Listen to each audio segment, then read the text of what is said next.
What is it? Yo, we gotta get out of that Illuminati mindscape. But now I'm starting to really think like, what is it? Southern your soul is a really serious thoughts and emotions combined into a voice, an electromagnetic signature that articulates choice. Choice is distinction. Distinction is information. Life as we know it is organized information's incarnation to create more and store more. The alpha magma, codified in Kemet is the falcon's plasma. Satan is a trick. Blatant as a dick to be complacent in the shit makes you a patient that is sick. The truth is you are a true star. Your caterpillar construction cocoons a new star. The real definition of selling your soul first is traded becoming stellar for a star on earth. Second, you help block creation, illumination, separating information, billions of years in accumulation. Blindly, nigga, we couldn't be more stupid. Sound becomes light. Life is raw music. Electromagnetic waves. The etymology of photography is to write with light. Big Willie, well I am type of height. Get it? Do you understand what footage is? Skin on tree trunks with visual acoustics is. What it mean to own your image and likeness exclusive is? That's your light, clueless kid in a ruthless biz. The image is your soul, the likeness is your swag, and there's no fucking way I trade that for a bag. Your soul is electromagnetic fields. Your voice is the specific frequency it yields. Encoding your thoughts, encoding your emotion. When those waves collapse, the culture's your commotion. Nigga, keep your guns, your squeeze proper. Culture vultures is cowards and eavesdroppers. The digital age, we clearly got it labels. Sound becoming light as the periodic table.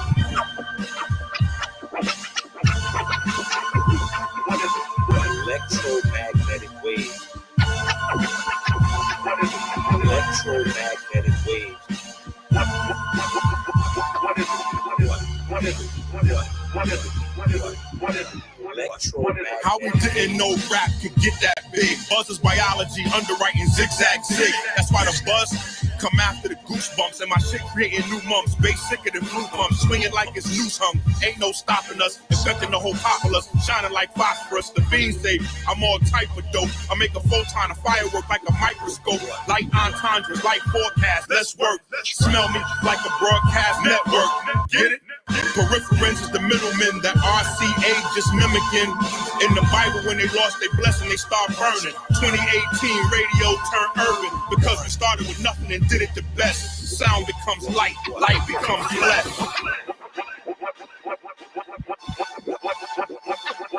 Electromagnetic waves in your body work the same way as the recording technology. So we take it back. You look at a phonograph. A phonograph is a carbon disc spinning with a carbon needle. That carbon disc, that carbon needle is able to record what? Electromagnetic waves. Myron! Myron! What? What are you doing? What you doing? What you talking about? What am I doing? You reading them nasty books again, right, Myron? Everybody reading those nasty books, man. You scared the hell out of me. What you talking about, man? Wait, I ain't did that in about 2 weeks. You called yesterday 2 weeks. What you reading? What you reading? You scared the goddamn book, man. Dr. Inky. I went on Amazon and got 3 Dr. Inky books because I'm reading about melatonin and biochemistry. What is, Myron, that's not even a, first of all, it's not melatonin and whatever it is that you just said. It's melanin and biochemistry. You can't even pronounce the word, so how you reading? How you reading, Myron? I'm not looking at the pictures. I got the books right here. I'm looking at the pictures. You know, it ain't nothing nasty about this. So what are you talking about? I got all the books right here. What are you talking about? Myron, you don't even know how to read. Every time we get mail, you bring it to me. You think I don't know that? I went to I got hooked on Phoenix. Now, what you talking about? I was hooked on Phoenix, so I know how to read. As of when? Because first of all, hooked on phonics, I believe it's for kids. There's no such thing as hooked on Phoenix. And if I recall, you're the same person that thought reindeer was pronounced reender, and you're the same person that thought pigeon was pronounced piggy-on. So it makes sense that you went to hooked on Phoenix. Man, such a dumbass. No, you always trying to say somebody can't read. I know exactly what I'm talking about, man. I'm reading the book. I got the book. I got the goddamn receipt right here. For the books. What are you talking about? Well, you need to return them for somebody who know how to read them. And I still don't. It's probably all type of stuff in the inside of the books, Myron. That's how sneaky you are. Give me the books. Give me the books, Myron. Hell no. Give me the books, Myron. Give me the books, Myron. I'm not giving you none. I got these books on Amazon. I'm not giving you the books. Ain't that nothing? No. Bye. Bye. I've been in this game. Yeah. Your animals to the shit. Animal.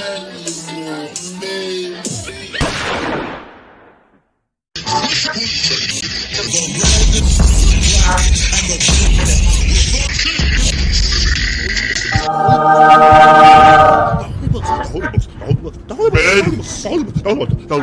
gods have blessed us. We must act now.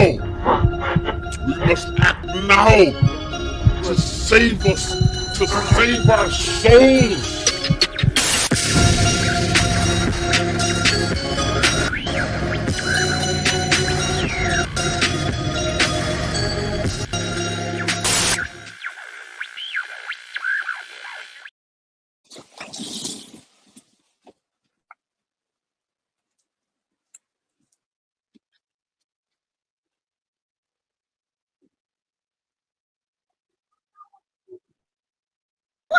Is this R. Kelly's daughter? I don't even know if this is man's real daughter. What? I don't even know. I don't know nothing about this. I have no comment to make, but I know a lot of y'all know about this. What? Is this R. Kelly's daughter? And do y'all believe her? What? Do y'all believe that R. Kelly touched on his own daughter?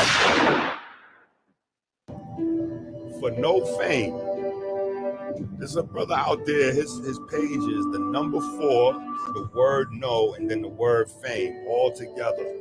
He does content like this, but I think the brother could benefit from my books.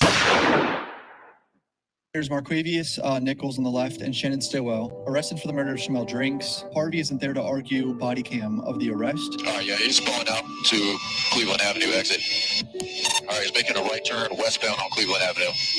Okay, to get us at the westbound on Cleveland. And again, so everybody knows, it's a white four-door Audi. So Shannon and Nichols just got out of the car. They're obviously being chased by the police. And when they pull up to this house, whatever house they're at, apparently in the backyard, they run to the backyard, a goat sacrifice is happening. And I think apparently it's a religious thing. I don't know much about that, but so the body cam probably shows that.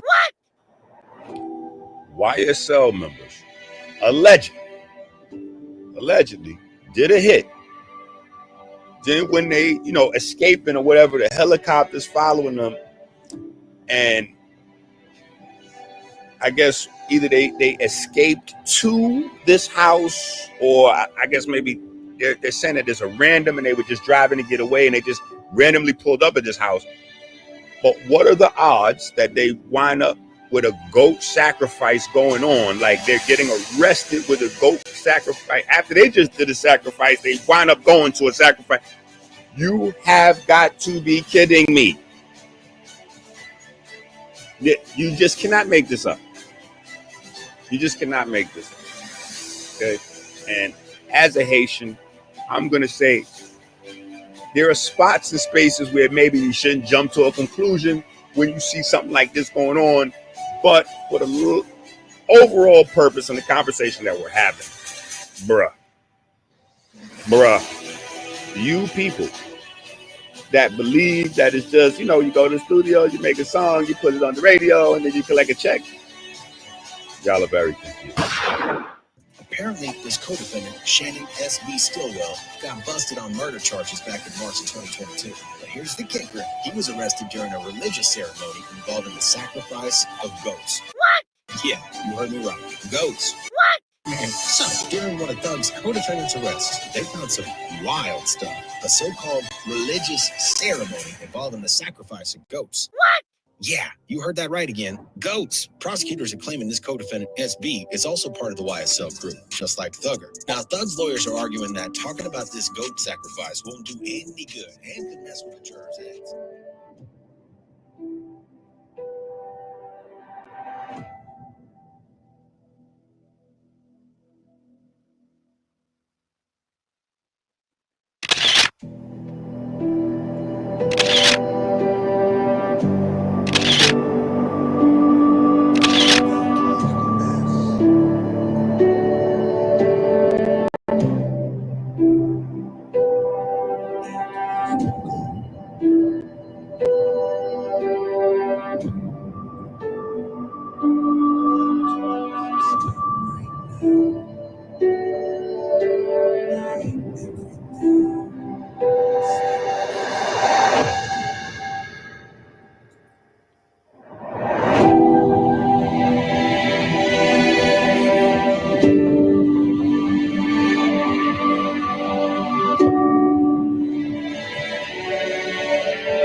My name is Minister Inky. I am the naturopathic doctor and the spokesman for the Melanin Verse Diabetes Ministry. Every time you go to the supermarket without the electrician grocery shopping list, it's like putting a loaded gun to your head. Stop playing Russian roulette with your life. Help us make America great again. Yo. Microphone check. All right. Yo, bro. That hasn't happened to me in a long time. I don't know how that happened. I got these headphones, Bluetooth headphones, and they greedy. So sometimes they just automatically connect to the computer, and the computer will take the microphone or the speaker, two parts of it. Either one could connect to the headset. So hopefully we back now. We good? Okay, good. All right, so where did I left? That's why I lost a few people because they couldn't hear me probably. Where did y'all hear the video? Y'all just couldn't hear me. Y'all should have still been able to hear the video. But I think M4 was challenging me in the thing. He said, yeah, we want to see something, whatever. And I said, I'm gonna find something. So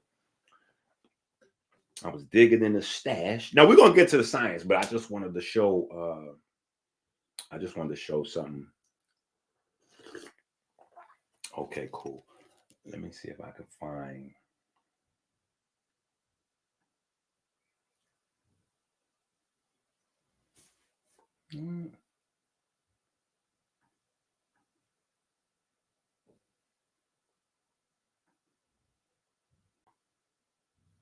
That is very interesting. Okay, look at this. I'm gonna show y'all a video. Now, in this video, you're gonna see some conscious brothers, but they just might look different than they looked back then, right? But you also gonna see, so you will see me. This is about 12 or 13 years ago we did this. It might be a little longer, I believe. Yeah, this might be closer to 15-year-old video, right? No, it is 12 years because Chase is 15. It's about 13 years to be. It's about 12 and a half years old. Somewhere right in there, because Chase is in this video and he's 2 years old. So I want y'all to see this.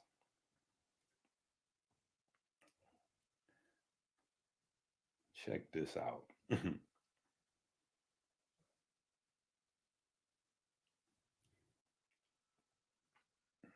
And then we're going to get to some science. We're going to be here. So check this out. This is crazy, but this ain't the video. I'm going to show you the clean, finish up the stuff from earlier.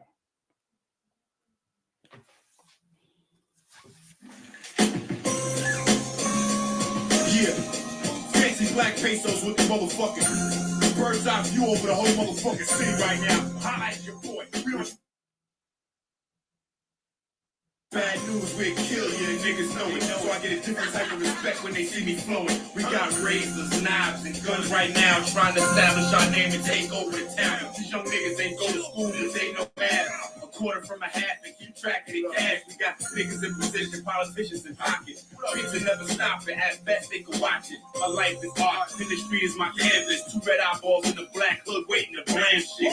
158, nigga, get it straight or get found in the lake. We here, baby. We talk. We here, baby. We talk. We here, baby. We talk. We here. I can knuckle them down and let the trigger sting. These 2 niggas digital, we analog, triple B niggas, triple green niggas. We in homes and Maury. We got all types of scars and plenty more stories. Niggas in the feds, niggas on the rock, plenty of young niggas to replace them and training on the block. Niggas hungry. We don't want to talk and think we came for the money. We don't want to party and drink. We got the pills, the powder, the rock, the street. One for all for one. Cock and squeeze. For the #1 block in the #1 state. Bringing the crumbs back. The swamp out there. We here, baby. We here, baby. We here, baby. We here. Come on. Even our women is stronger than you. Hold up. Look at Tony and Amber. Tony and Amber working out with us in the gym too. Like, this is crazy. This is before I even had the twins. So twins don't exist at this time. This is before twins is born. This is Tony doing her push-ups. And then that's Amber on the side, like right over here somewhere. She's gonna pop up in the screen. Come on, even our women is stronger than yo niggas. My motivation is bigger than the fear of yo triggers. I'm the niggas with the big jewels. New cars, big bucks, coke connects, gun connects, new rims, big trucks, even my line is crispy. You know what I mean? I'm so fresh. Nigga, my dirty clothes clean. Being the opposition has to be quite tough. Even your wife said you need to look and dress more like us. We always on the top, you always on the bottom. If niggas get shot, niggas know who shot them. Name Bezos says it all at once. I like expensive blunt and dime slabs with the hairy front. We here, baby. We here, baby. We here, baby. We here.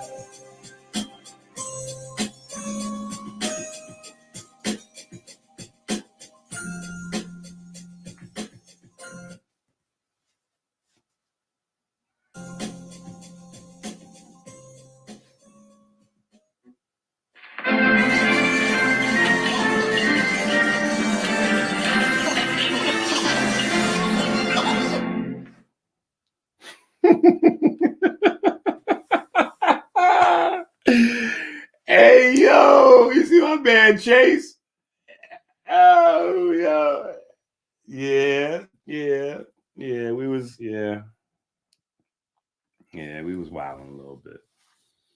So, but that's a different look. You know what I'm saying? Like, so that's the thing about this conscious thing, right? Just to put some of that in perspective. When these guys be with me, they look different. You see Red Pill look totally different hanging out with me. The clothes gets, like the jeans gets tighter and things get different when they, when they move into different circles. I don't know. Shout out to the Ghetto Shaman. Shout out to the Ghetto Shaman. That's the other brother in the video, besides me and the children. And so dope vibe. You know what I'm saying? But it just be different energy around. Like we had a masculine, we a little, but that's not what I wanted to show. That's not that was just something I had found because it don't make sense to show. Oh, here's another one. This video right here. Hold up, I'm gonna show another video. This video right here got my dad in it. So this is like my favorite video I ever did, but only because my dad is in it. You know what I'm saying? And my dad was a super hardcore gangster. No videos, no pictures. Like that was a rare. So having him in the video wound up being like a vibe. You know what I'm saying?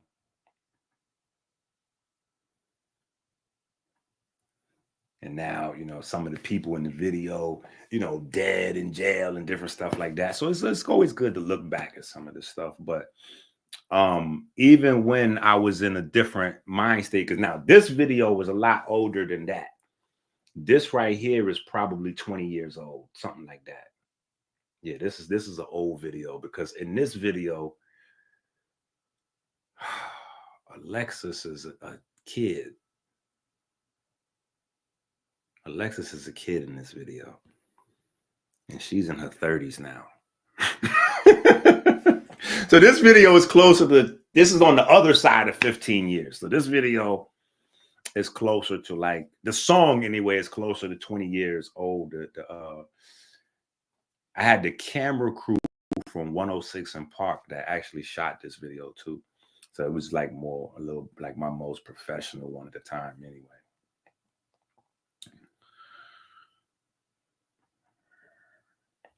But the whole idea was like in the video you just watched, obviously we talking a little crazy and we got some stuff, you know, in the video or whatever, but I'm still in the gym with my children, you know, working out, and it's still, you see what I'm saying? I'm still using what people, you know, the pop culture to bring people into the space. I want to bring them in. You know what I'm saying? Like, oh, okay, this is what you want to see. You need to see this. Okay, cool. Look at this. And now I need you to follow me over here. Right? I need you to follow me over here because I'm in the gym and everybody's in the gym. All the kids, everybody's in the gym. I would have had their mama in the gym that day too, but she was pregnant with Caleb and Chloe. So everybody would have been in the gym. You know what I'm saying? But in this video here, it's about, you know, it's always neighborhood stuff, but it's about a little kid. You know, they using a little kid as a mule, basically, to carry drugs back and forth throughout the neighborhood. So when I see that, I snatch the kid up as if I'm gonna rob him, but I basically take him on a little adventure, and I'm just teaching him like, yo, why he don't need to be involved with no drugs, and he can take his butt to school, you know, and listen, let me take that from you. Let me, you know, use my name in the neighborhood and let me make this right for you, and I'll return this back to the connect for you so you could go back to school and just be a kid and focus on your life type of vibe. So that's the story of the thing there. But it's also dope because we got to film it at Club Pyramid. So I don't know if y'all know about Club Pyramid, but Club Pyramid is a legendary underground battle club in New York. Longest running. If you really about that culture, because this is before Smack DVD and all this and all that, like that was like more like the play. The Club Pyramid was the place. That was where it really went down. You know what I'm saying? Even Fight Club was more like a gambling kind of, this was a serious thing, 24/7, 7 days a week, 365 days a year. They keeping statistics and all kind of everything. You know what I'm saying? And so in this place is where I got to beat Swave Severs and Iron Solomons and all of them guys. I ain't gonna go too crazy, but they know what it is. You know what I'm saying? I just chose to do something different, but you know, Lupe, Dipset, a lot of people used to be down there. You know what I'm saying? And on raw nights like this, I perform like Chris. Anyone.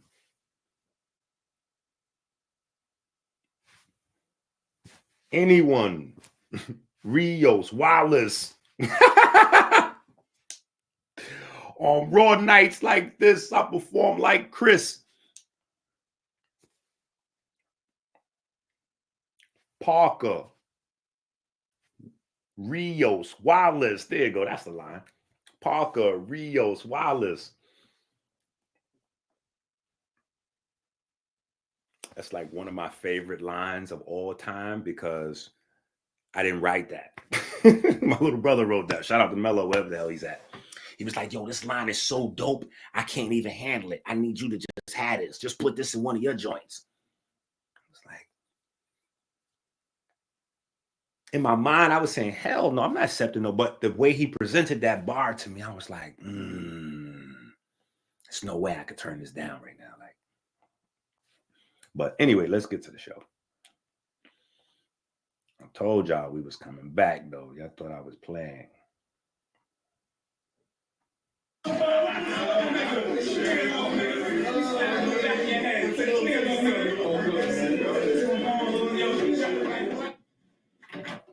Sure. Sit down, man. Listen. Man, a couple of things, man. You been talking to the cats up on the hill? You sure, man? Don't lie to me. All right. What I need you to do is take this head and come straight back. No nonsense, all right? Get your body. Straight back, man.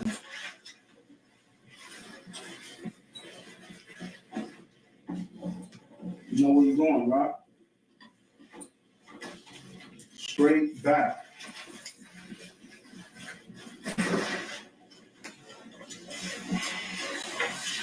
All right?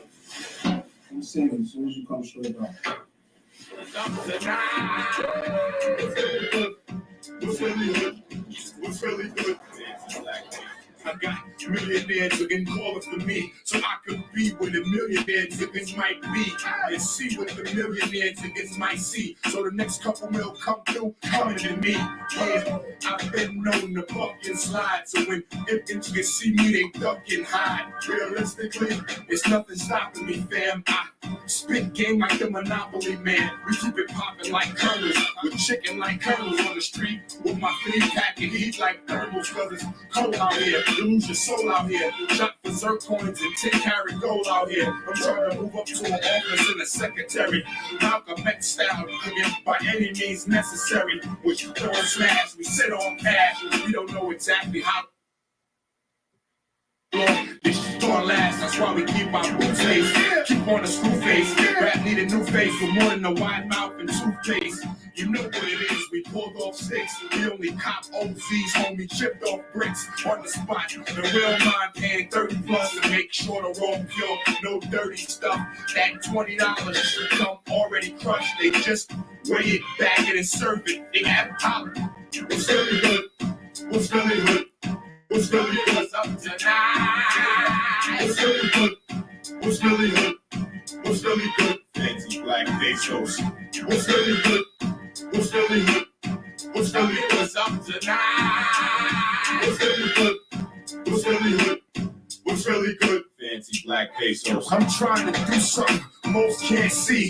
Trying to reach a level most can't reach. So I keep the flow fish scale. Virgin type boy. With this nigga more wild like snooping that white boy. See, it's all about gaining leverage, mom. Bringing bread home, baby, like Pepperidge Farm. I do whatever to be getting them checks. I could throw your chest back without Mitchell and Ness. Cause right now we can't afford $300 tank tops. And fed frontin' in front of hunger is how the thing pops. So choose your poison and try your luck. We broke with nothing to lose and highest. Come on, axe, look around me. Dolo, Poppy, King of Boom, who keep it poppy. From Central Park to Dyson, I buy it fast. On 38th Street Bridge, up and Dyer Ave. I'm the legend that they talk about, that you can't see. Kaiser Soze in the flesh on the street. So holla at Nate Dollar or holla at me. When you need a real, then spit that heat. Check or no check. No budget. Every beat is hot once I touch it. Fuck it, I'm the gladiator. That hustle Snowder who used the sword to escape the cage like Russell Crowe and defend my home, ascend the town, BX Harlem. We've been with chrome on our waist and wheels pimping. You know the story, Gladys. At 90 miles an hour, they Aurora Borealis. I'm the hot unsigned nigga. 2 albums deep. Solo, cause I don't like the company cowards keep, so I push my own shit. Stay on my own dick. By the time you get free, this'll all be me. F.B.P. all over the street.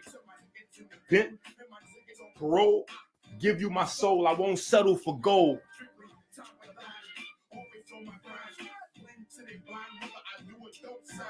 What the fuck? It's fancy black, known to slip a couple razors in your candy pack. I can't really express the extent of my hunger. I've been dying to live since I was younger. What's really good? What's really good? What's really good? What's really good? Fancy black pesos. What's really good? What's really good? What's really good? What's up tonight? Okay, that's the super throwback. And I found a whole bunch of them, but we're not doing it. We're getting ready to get into some of this.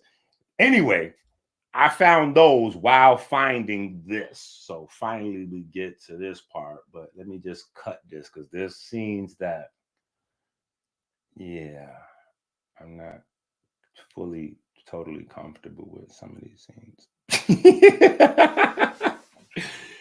I have to make sure of some of these things. So here's one. This is early. Well, hold on. Check this out. This is me at a check this out. This is me at a rally You know what I'm saying? Like, so I got some clips on here when I was, I was more radical. So at that time, I'm doing, you know, we protested in the street, marching, locking hands. I was with all the smoke at that time. Now I'm more teaching, but I was in the street with the shits.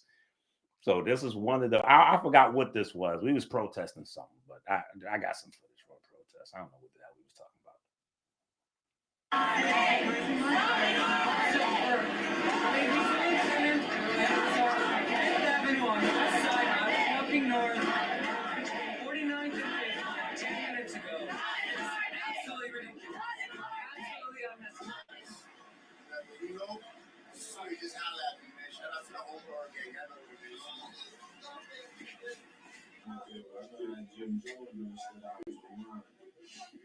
That's Jewel's little brother right there. So this is when they first opened up the shop over there. So we stopped in. All right, so there's that.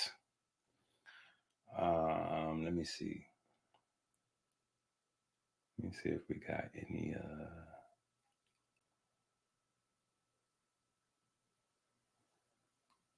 okay, here's a little studio clip.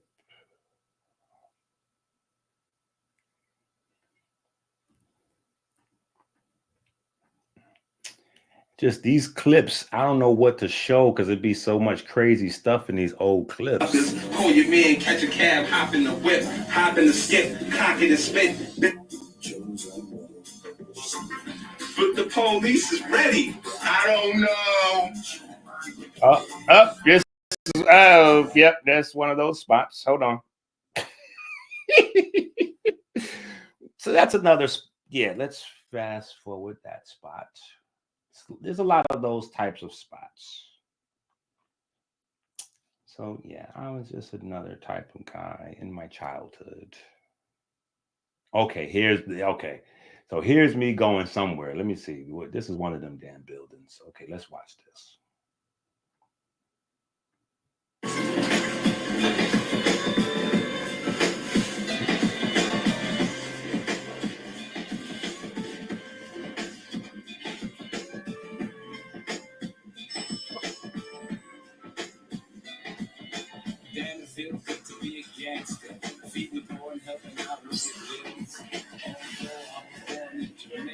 You see the state property sign just like a half a second as my as I'm walking in. You see that? That's the state property sign right there on the side right there. So this is the Rockaware office. So I'm going in here to meet with Charles Sutherland. So like what we was talking about earlier, there's nobody that can say none of this is not what it is, because it is.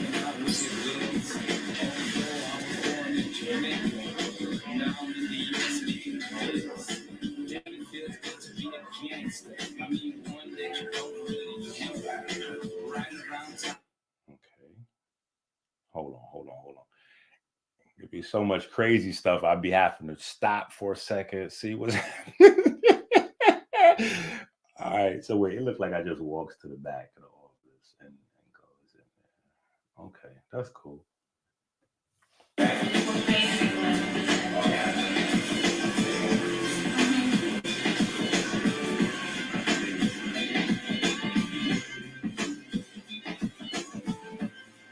And yes, of course, the camera quality is horrible. This is yeah, 4K, you know, all that stuff. You think that was none of that stuff was even a mat? Nobody had that.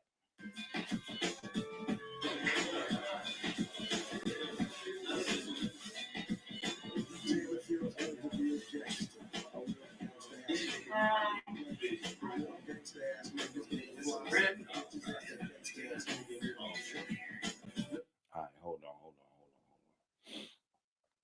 Let me see. So that's me going in the Rockaware. Okay, here we got a little bit of a meeting. What was we talking about? I hope we ain't say nothing crazy.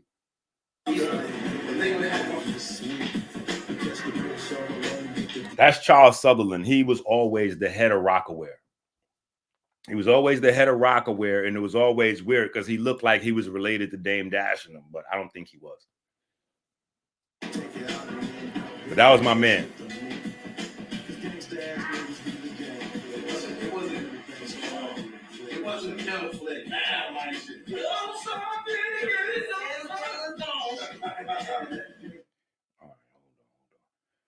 that's Rockaware. See people sneaking out there when they face on the camera and all that. All right, and we're leaving Rockaware. And where is this at? What the hell is this? Oh, no, you can't see it. Jesus Christ. Because some of these shots is like on the block shots, people doing different things. And man, look at my guy, Vic. Yo, this is the guy. So look at this. This is why this is precious to me. This is precious to me just for this little tiny clip right here. This guy that I'm sitting in the car with. When I tell that story that one of my close friends went to play basketball behind the building with his dad, and it would have been shameful if his dad dropped dead out there, but it's even worse because the dad didn't drop dead, the son did. That's my man Vic right here that I'm sitting in the car with. And literally, when we sitting in the car filming this session right here, he listening to my first album and we planning on what we're going to do to market it. And, you know, he wound up passing, you know what I'm saying? But anyway, so these are things. So that's why, again, the health things, you know, is really, you know, things like that made me take it much more serious. You know what I'm saying? Things like that made me take it much more serious because I realized I had a different calling, you know. But that was my guy, Vic, right there. You can see half of Vic's face. And that car right there was famous because we came back from nightclubs and we was drunk in that car, like fell asleep while the car was... That car, we feel like that car had its own artificial intelligence and saved us a few times. We was really, really, really, really living that Jesus take the wheel thing. Yo, we was really living that Jesus take the wheel. Okay, that's okay. Wait a minute. Let me check and see if it's getting ready to come up again. It's 2003. Look on the screen. That's a good. You ask what year is it, and they go right there. 2003 is on the screen for you. So this is March 20th, 2003. This little clip anyway was shot. So everything was kind of like around then or a little bit before. Everything was either around that time or a little bit before. Wait, how can I? Okay, there you go. All right. I'm feeling a little anxiety. You know, I don't be letting y'all see, you know, this. You know, it's the holiday fair. I want to bring, you know, we sharing. So here's the Rob Mitchell at Def Jam. I don't really make up stuff. You know what I'm saying? But here's my guy, Rob Mitchell at Def Jam.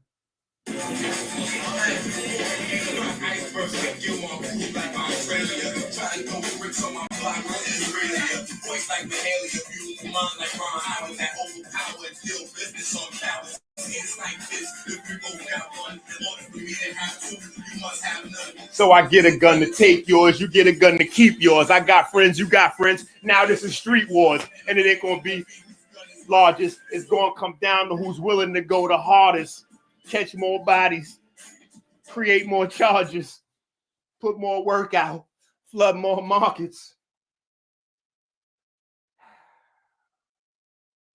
Okay, so there's that. All right, so we see that, yeah. So I wasn't making up any stories, yeah.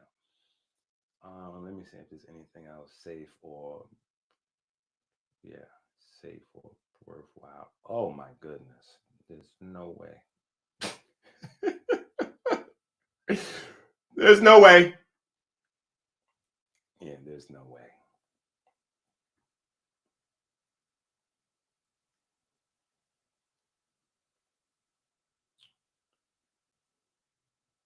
Okay, yeah, that's that. Wait, where?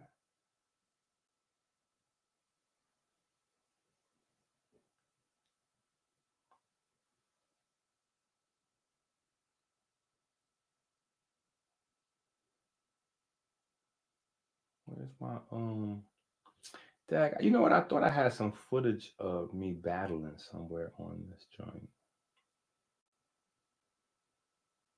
But at least I got to see the Rockaware. And the Rockaware building was like three or like it was a little ways off from the from the Def Jam offices. It wasn't that far. I ain't gonna say a block away, but it was a quick little walk. Quick little walk. If you had your headphones on or whatever.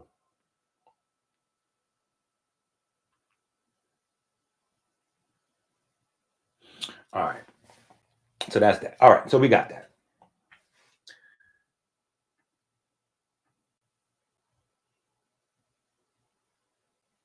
Man. Yeah. Yeah, it'd have been a whole different universe.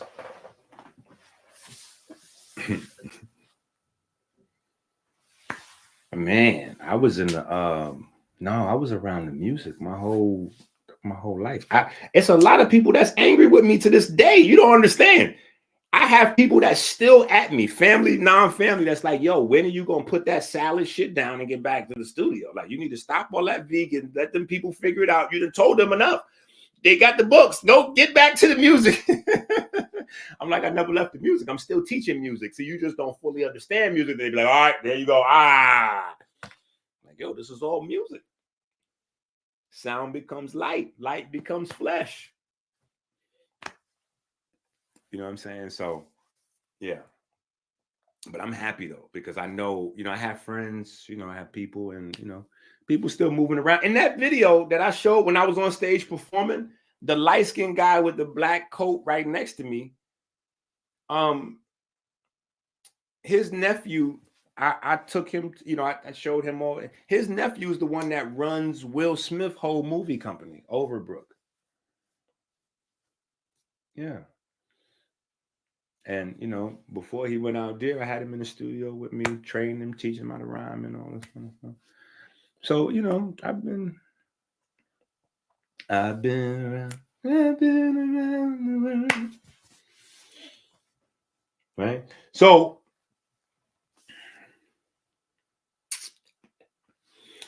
then we need to start this off though with some questions. We need to set the tone and get back into our bag, because now we all musiced out and we all over the place. So now we can get back to some structure. We had about 45 minutes of pure effery.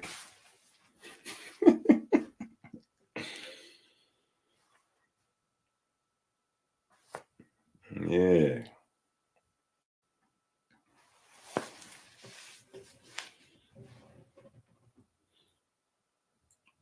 Okay, so let's open up some dialogue. Let me see, what should we open up the conversation to? Wow. And the first page I open up to in the book is picking us up.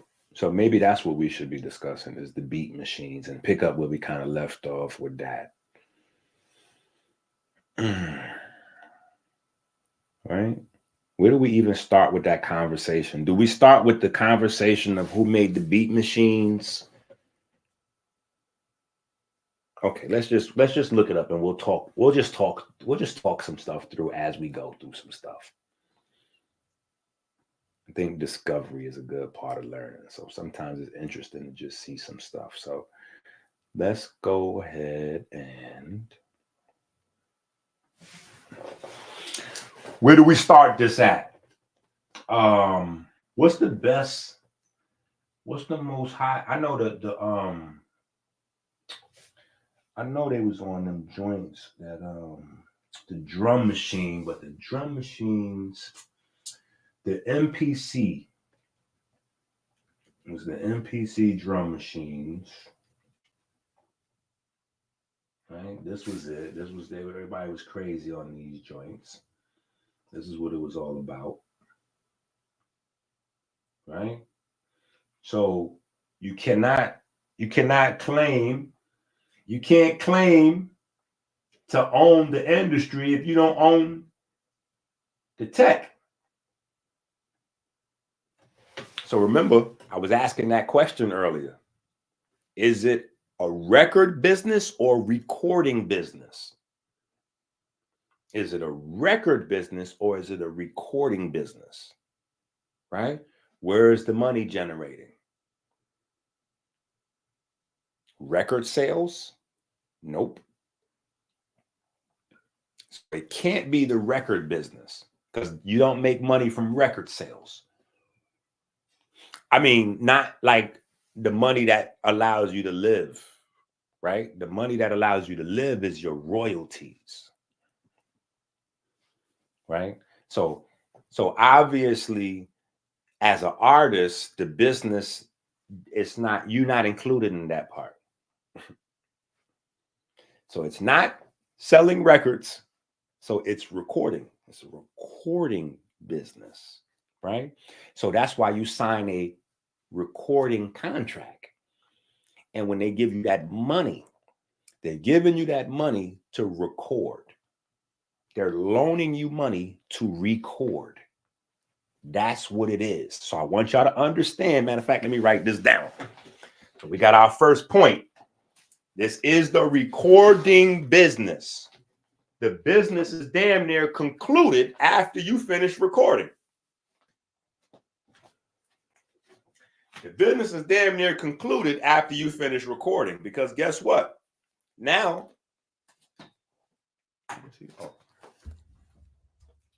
once you finish recording, let me go back. I can't see it. I feel like, well, yeah, I remember what it said. Unique connection to God, blah, blah, blah, blah, blah. If you don't know what all this is talking, you need to go back to the intro. See, this is basically the second class. You need to go back to the intro. So now, dang, I don't want to take down my masterpieces. All right. That's all right. But we're going to start with that. It's the recording business. So you sign a recording contract to record. Transfer the ownership of your voice on over. And in exchange for transferring the ownership of your voice over, you now get to go in debt. It's a magnificent hustle. I'm going to own your voice, temporary or into perpetuity, depending on what we sign, right? I'm going to own your voice, and I'm going to put you in debt. This is the craziest thing. I'm going to loan you money.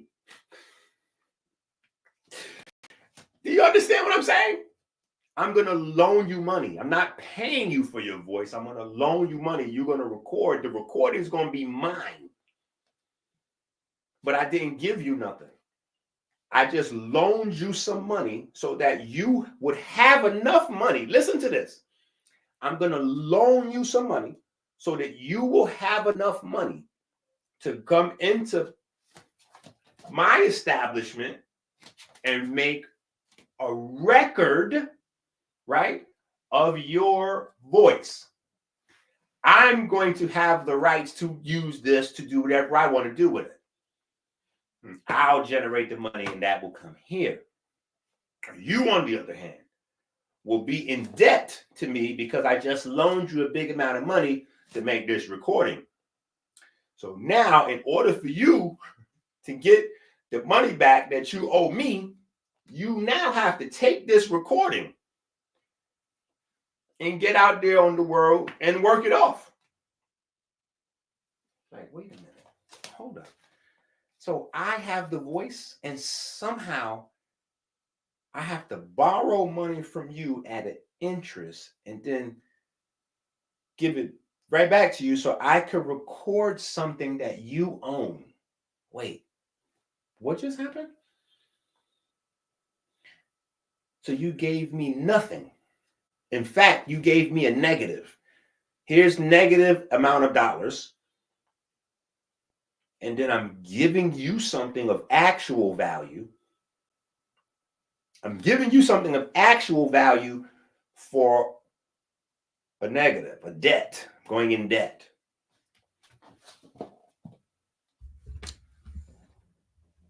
Right? This is crazy stuff.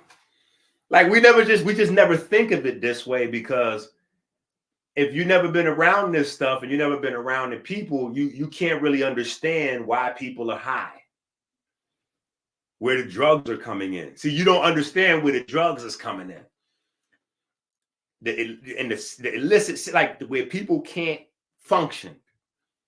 Because if they sober up for a second, right, you're liable to have a story. That's why there's stories that float around about artists doing bodily harm to certain executives and all that, because they had a moment of clarity and realized what had happened.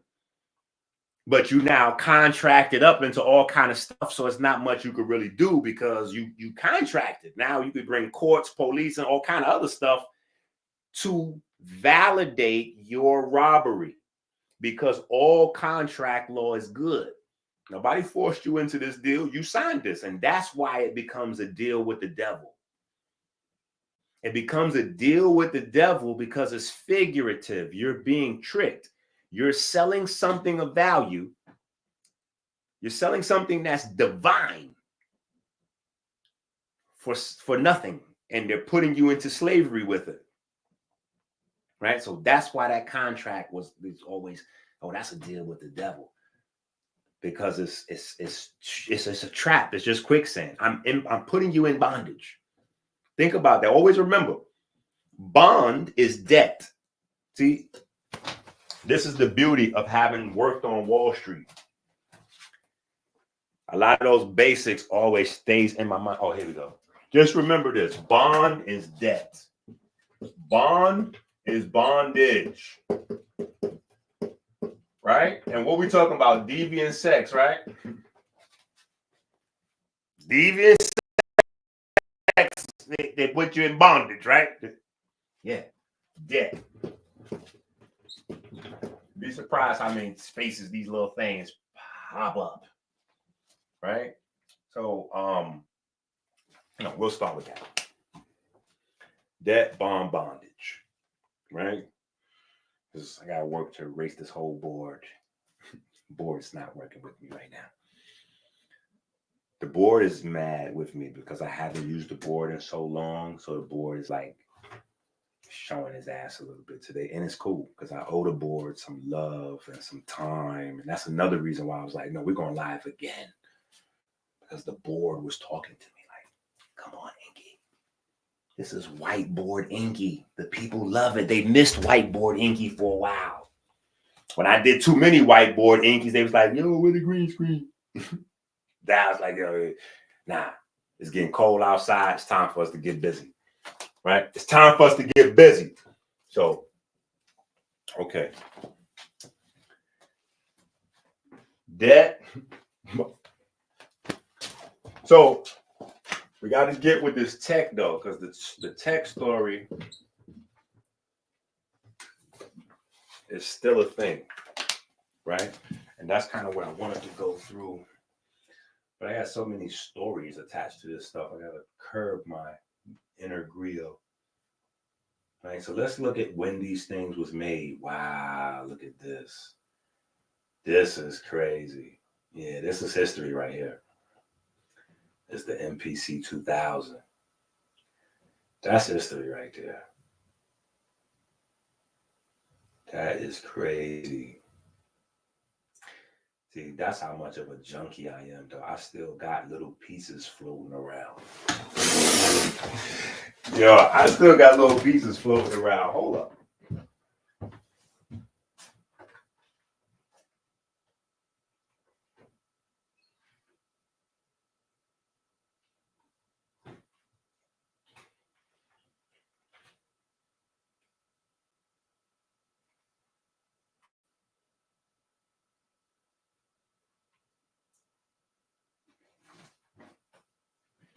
Nowadays,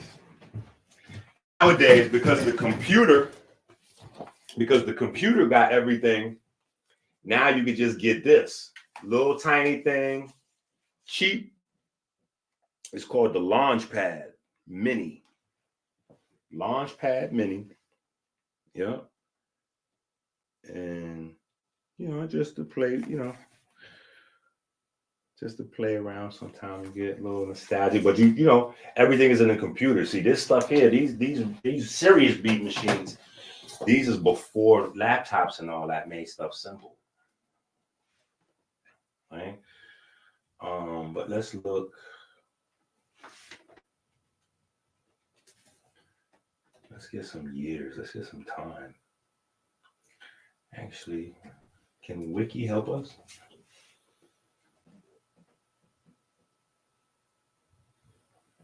The first MPCs were designed by the American engineer Roger Lynn. Right? So this is in the 1980s. The MPC had a major influence on the development of electronic and hip hop music. Message.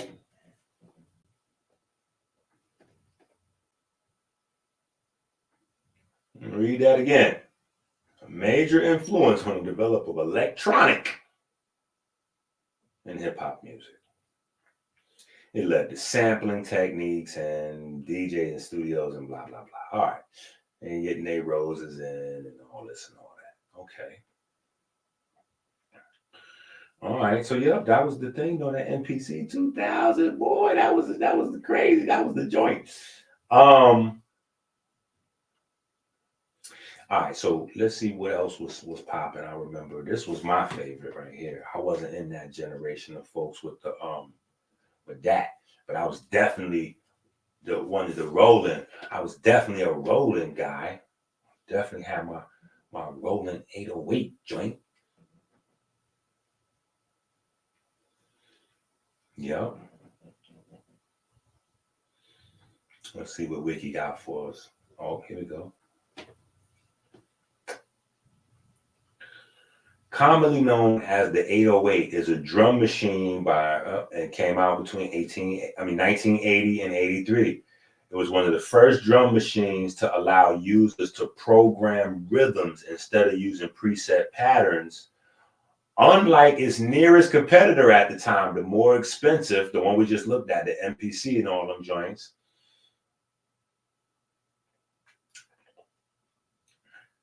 The 808 generates sound using analog synthesis, right? The 808 was a commercial failure as electronic music had yet to become mainstream and many producers wanted realistic drum sounds. After approximately 12,000 units, Roland discontinued the 808 after its semiconductors became impossible to restock. It was succeeded by the TR-909 in 83 over the course of the 80s, blah, blah, blah. So here's what happens. This is a beautiful part of how rap developed. Because the company or because the item failed commercially, right, they discontinued it. When they discontinue it, the price drops down and now everybody in the hood could afford it. So once the price drops and everybody can afford it, now the Rollins flood the neighborhood. And that's when I get my hands on one from a pawn shop. You know what I'm saying? For a couple $100. You know what I'm saying? But that's what folks was using. You know what I'm saying? So it was big hit. Sexual Healing. You know, that was made on this. But pay attention. This is technology that's developed in the 1980s, right? So when we're talking about the recording money,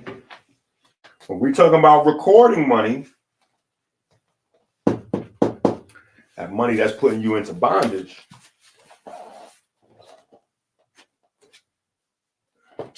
man, somebody done broke my little top off.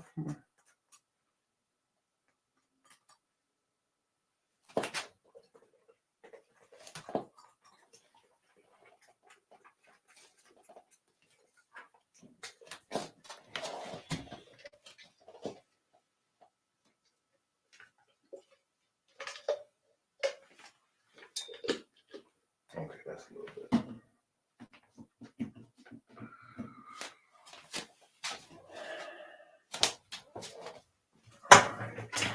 Stop being lazy. This damn board ready to go. All right.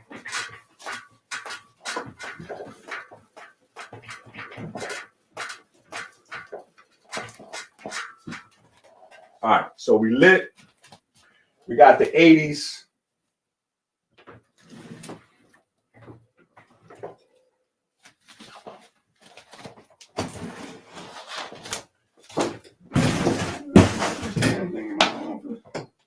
Here we go. All right. Much better. All right, so now we got that decided. This is about recording, because that's where the trick is done. The con happens right there.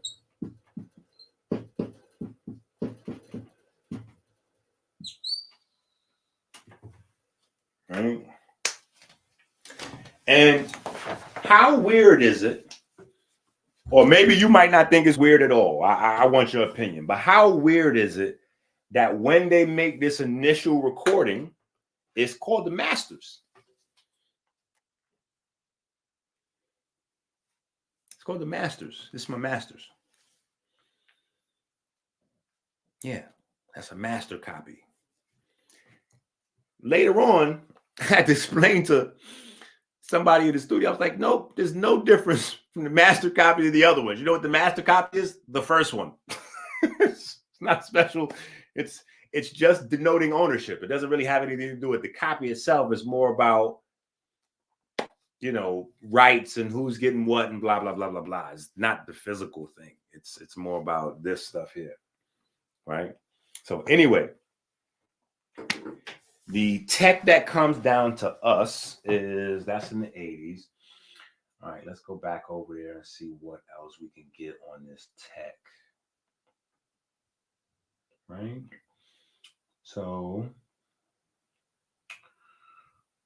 let's go.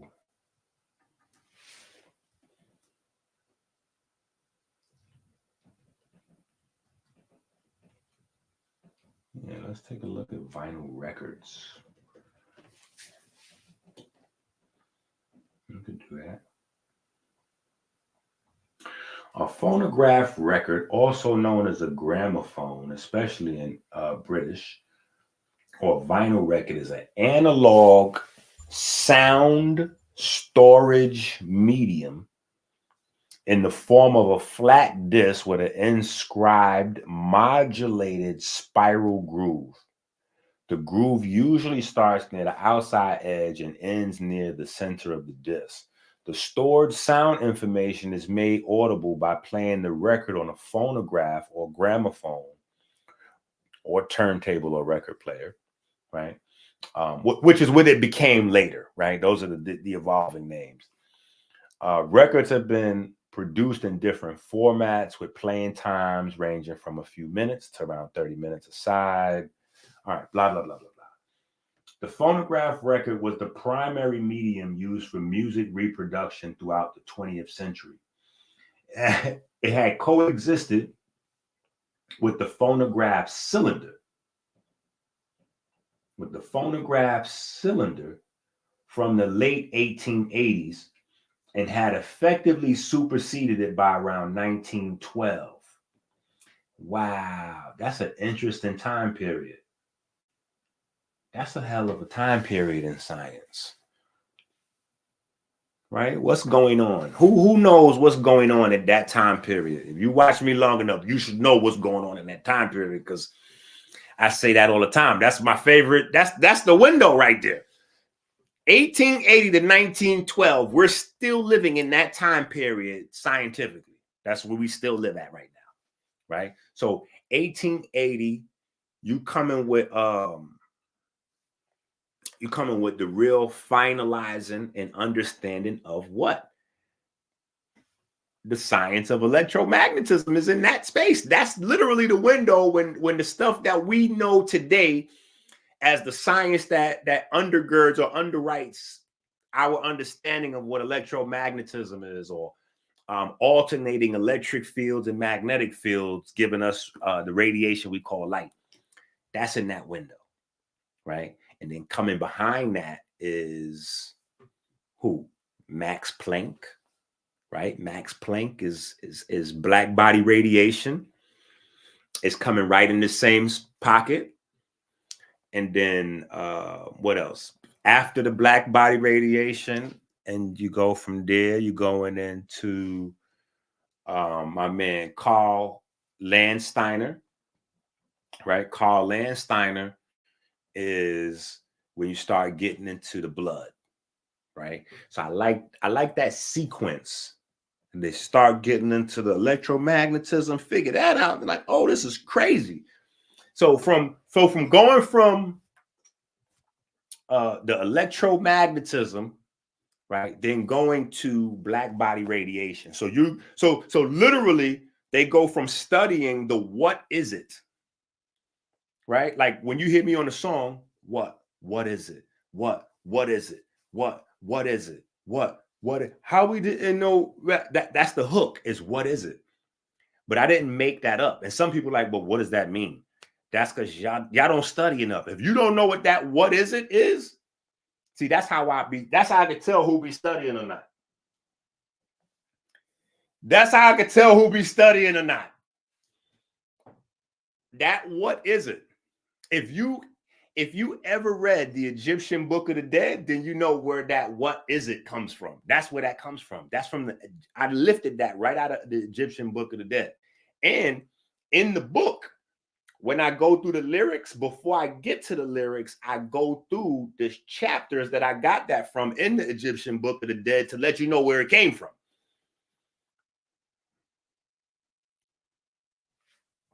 Yeah, they was in a bag in that window, bro. That's that window. Nah, I got that too. I got this, the mini joint. I'm good. I don't need that big thing. The mini is good. Nah, listen, you make the beats and send me some beats. I don't got no free time for that. You know what I'm saying? I don't got the free time to because music is like heroin for me.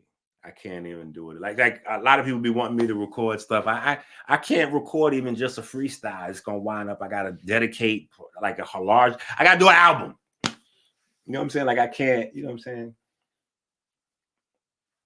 I can't just bite one chip. You know what I'm saying? But that's the window.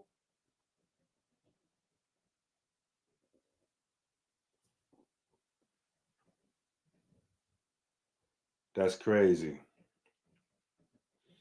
Yeah, that's crazy right there. Yeah, that's what I'm saying. Like, so we got to think about even the order of these discoveries, though. Think about these, because that's also important to understand. So they get the nature of light down pack, right? So you get so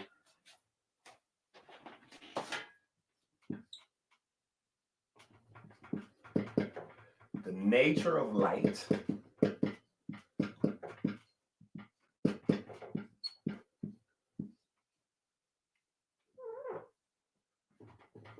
Now, again,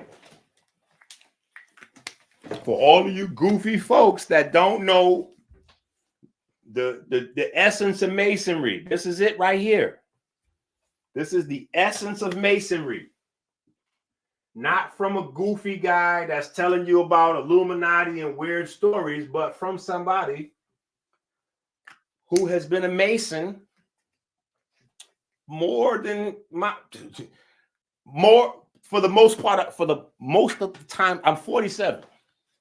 I've been a Mason for more time than I haven't been. So I'm telling you, this is it. You just want a simple 4 words. You want to understand the whole science of masonry. Boop. The nature of light. End story. End story. Right? But that's why all of those books that we have, we go into a lot of those. So if you notice the electrician manuals, a lot of the electrician manuals is in that pocket, right? But so we go from the nature of light, which is the EM stuff, right? And then we go to black body radiation. So now it's how this light affects bodies. right? Solar bodies, you know, and then obviously you want to take it down in animals, people, and blah, blah, blah, blah, blah, blah, blah. So, right? And then from there,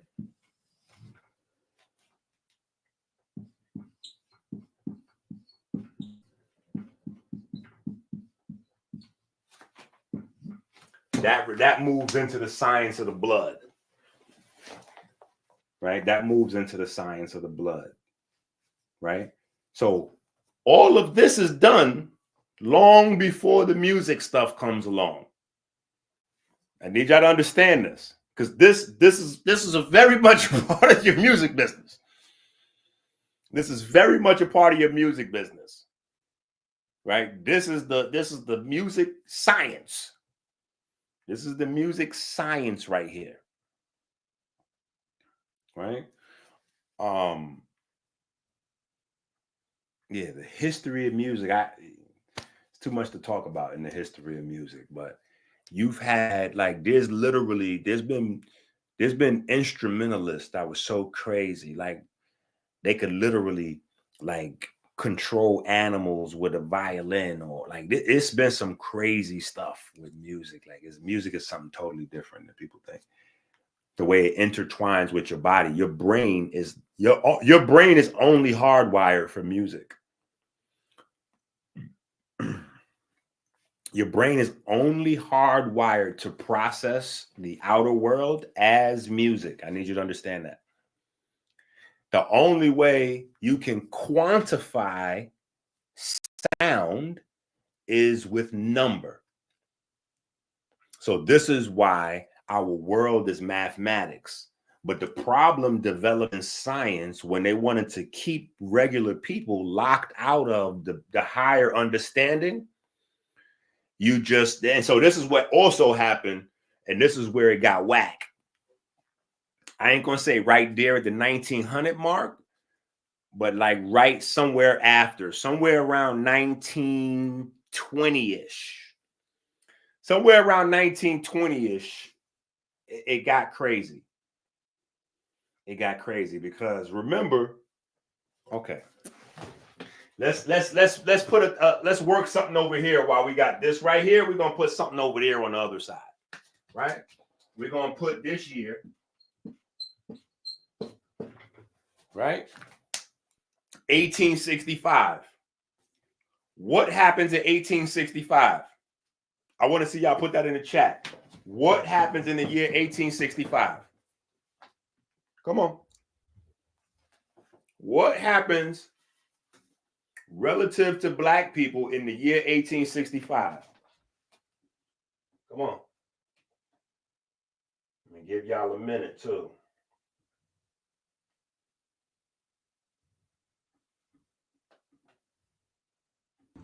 Myron! Oh, Myron! what? What are you doing? What you doing? What you talking about? What am I doing? You reading them nasty books again, right, Myron? Everybody read no nasty books, man. You scared the hell out of me. What you talking about, man? Well, I ain't did that in about 2 weeks. You called yesterday 2 weeks. What you reading? What you reading? You scared the goddamn book, man. Dr. Inky. I went on Amazon and got 3 Dr. Inky books because I'm reading about melatonin and biochemistry. What is, Myron, that's not even first of all, it's not melatonin and whatever it is that you just said. It's melanin and biochemistry. You can't even pronounce the word, so how you reading? How you reading, Myron? I'm not looking at the pictures. I got the books right here.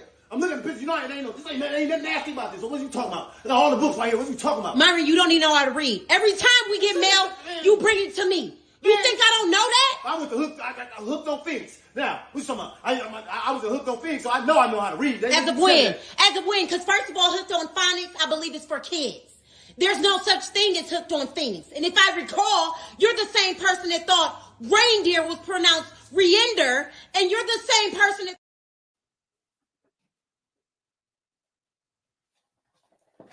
I knew y'all was going to pick the wrong answer. I knew y'all was going to put the wrong answer. Even though that's correct. So it's not the wrong answer. It's just not the right answer. Yes, emancipation, slavery ended, blah, blah, blah, blah, blah, blah, blah. But guess what else happened? 1865 is the beginning of diabetes. Yay! Yes. You got to get the books. See? I forgot which book it's in, but I got the chart that shows when the diabetes, like the, it goes by the year. I got a chart that goes all the way back to the 1800s, and it don't start ticking up till 1866, 1867. You start to see diabetes ticking up. So for me, that is the most significant statistic with the initiation of diabetes, is that you don't see any movement on this thing. It's a flat line right up until 1866, 1867. Then that line starts to move. I'm like, that's very interesting. Very interesting, right? Very interesting. So you have that happen. And then also the ground turns on the farmers. Remember, this is why we got fake food. This is why we got fake food. This is why we have fake food, right? Because the people that own the land, quote unquote, or supposedly own the land, right? They didn't know how to take care of the land. And now the quote unquote people taking care of the land, they walk off, they gone. So the soil in America dries out, and that leads to the dust bowls, right? That leads to the dust bowls. So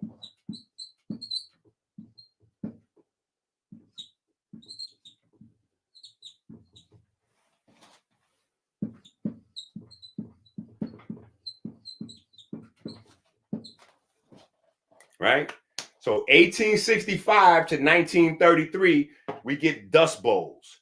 What dust bowls are is the scariest phenomenon that I personally have ever seen. And I never seen it in real life. I'm talking about just in the documentation. But this is the scariest thing. Like, to me, listen, I've seen tornadoes. I've been close to a tornado in real life. I lived through hurricanes, earthquake. Earthquake is really scary. Tornado is really scary. But I can't even imagine seeing a dust bowl. Let me pull up one of these things for you. So just because I know I showed the people a bunch of times, but it might be people, we got new people, they might not know what a dust bowl is. So let me see if I can find these. Yup, there it goes. Right? Dust bowls. Bang. The Dust Bowl was the result of a period of severe dust storms that greatly damaged the ecology and the agriculture of the American and Canadian prairies. See that? The Dust Bowl was the result of a period of severe dust storms that greatly damaged the ecology and agriculture of the American and Canadian prairies during the 1930s. The phenomenon was caused by a combination of natural factors, severe drought, human-made factors, a failure to apply dryland farming methods to prevent wind erosion, most notably the destruction of the natural topsoil by settlers in the region. The drought came in 3 waves, 34, 36, 39 to 1940, but some regions of the high plains experienced drought conditions for as long as 8 years. The Dust Bowl has been the subject of many cultural works, including John Steinbeck's The Grapes of Wrath, etc., etc., etc. All right. Let's just look at a couple of these pics so you get the idea of what this is. Now, in that time period,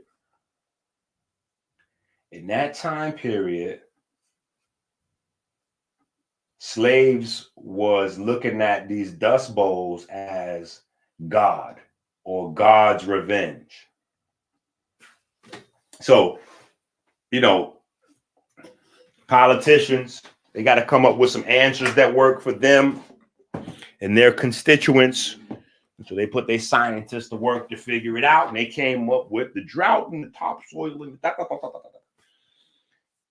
slaves. Yeah. Hey, That's divine. That's divine they getting theirs, they getting their payback, or that's. But here's how it looked. That's what I'm saying. These things were scary. I don't care what you think about it. I ain't ever seen nothing like this before. You see that? That's a whole little town. That's crazy right there. That's a whole little town. And that's going to swallow so what happens is when that dust comes over your town, it settles down and it smothers everything there. So the people, the adults, the children, the animals, all of the plants, everything under that's going to be dead. Everything under that's going to be dead. That is miles and miles and miles and miles of dust and dirt. That's going to go into your eyes, your mouth, your lungs. It's a wrap. It's a wrap. It is a wrap. You see that? That's somebody hauling ass trying to get up out of there. Right? Listen. There wasn't nothing you could do with these joints here. You see how big that, that's, oh man. That's crazy, bro. Yeah, I'm scared of this, man. I ain't gonna lie. That was rough. That was rough. And so this is what, if you ask me, this is the main factor that led up to the Great Depression. That's the main factor that led up to the Great Depression. Or one of the main factors that's really not discussed and given enough light, because if you don't have, like foods and stuff like that is not really considered to be a stock, right? So most people, they think in stocks is ownerships in companies, bonds and stuff like that is, tools that the government can use to raise money, loan out some stuff. You buy a bond for maybe 9,000, later on you get 10,000, whatever. But the commodities market, which is more like the livestock and the actual stuff like that, that's the lifeblood of your people. It don't seem like it's that important, but that's the lifeblood of the people, because how you going to live if you can't feed yourself?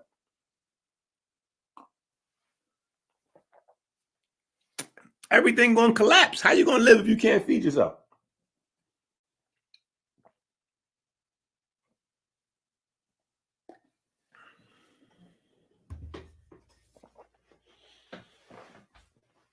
So the dust bowls is what actually causes us to go into the fake food that we in now. So all that, my grandma this, my grandpa that, save that shit. Respectfully, please. Nobody cares that your granddaddy ate pork every day till he was 97. All of my old family lived like that. I got longevity. All of them from my mom's side, all of them was 100. Nobody was, that wasn't even nothing to write home about. Everybody died at 90 or 100. That's just what it was. And they all was porked out, smoking every day, whiskey, everything.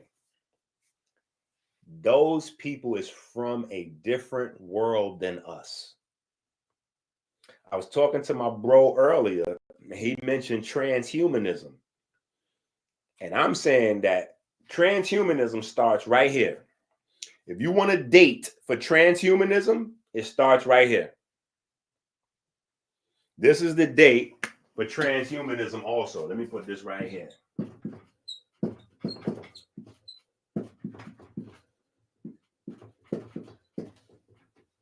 Transhumanism also starts in this window.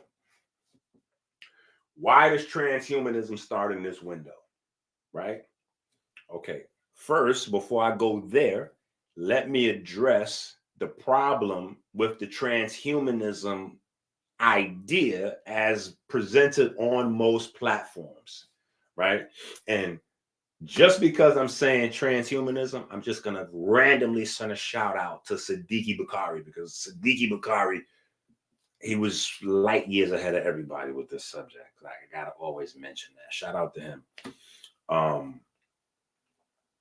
Yeah, shout out to Siddiqui Bakari. He brought me out to Cali, got me lit over there in LA. I was all over America with this information. But anyway, the reason why I say transhumanism starts there, because I always be making jokes with my moms and my uncles and all of them, like, because they transhumans.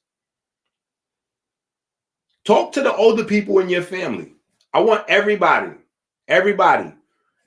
If you got somebody older in your family watching this right now, or they round next to you, or you could text them, ask them. Start hitting them people up and see how many people got hips that ain't your hip. Wait, how many hip replacements you got? You got 2 hip. So those is 2 fake hips. You got a fake knee, fake heart. Like, start asking people what's going on. Transhumanism started back here because you had to break with the soul. So let's do this. We're going to write this word right here. We're going to write soul, right? Soul. Even though it's sold, nobody says that. Everybody says soul, right? So we have soul, then we have soul, right?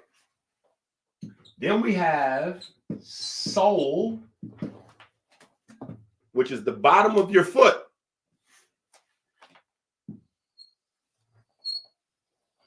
I need you to understand this concept here. This is a serious concept. You must understand that you got further railroaded when they took you from, so first things first, you're disconnected in the most important way, which is your roots. Your roots are in here. Your roots are in here. Listen to what I'm telling you. This is your apron, right? Nature gave you this apron. It's called the greater omentum to protect your roots. This is your roots here. You cannot feed your roots. What's going to happen? And your roots got to stay connected to the soil.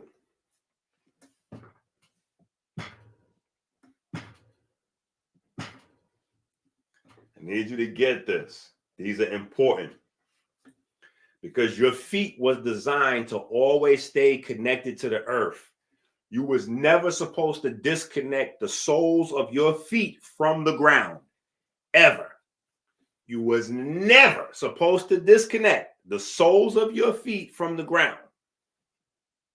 And that's another thing that the Jamaicans have an advantage of, even though they don't know that this is an advantage they have because they don't really deal with the science. But most of the Jamaican champions that you see in running, 90, I could say 100%, but I'm going to just say 90. I'm going to just say 90% because it could be somebody I don't know. But all of the great track runners from Jamaica started running barefoot. All of them. And they ran barefoot just because of poverty. Just because of poverty, right? But the poverty kept them eating a lot of the wild yams and the sweet potatoes. The wild yams and the sweet potatoes works well for people who have that. Remember when we talked about those genes? Actually, you know what? That's another conversation. We'll leave those genes and the fast twitch muscle and all that for another time. And all that food stuff. We're going to stay focused where we at. Right? So now what happens is the soil is ruined in America and Canada. They can't grow no food out of it.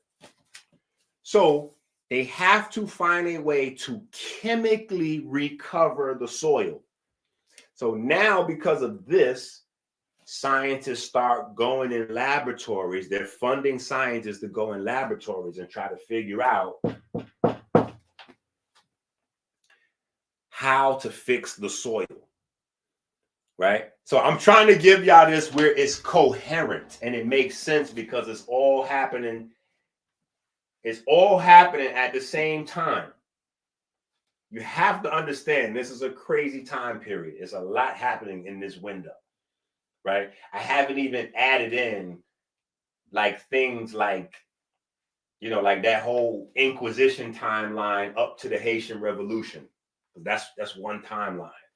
That runs before this, but it winds up catching up, coming to a head in this time period.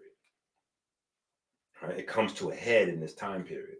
So here's where we get chemical treated soil. Chemically treated soil. The slaves, when they controlled the soil,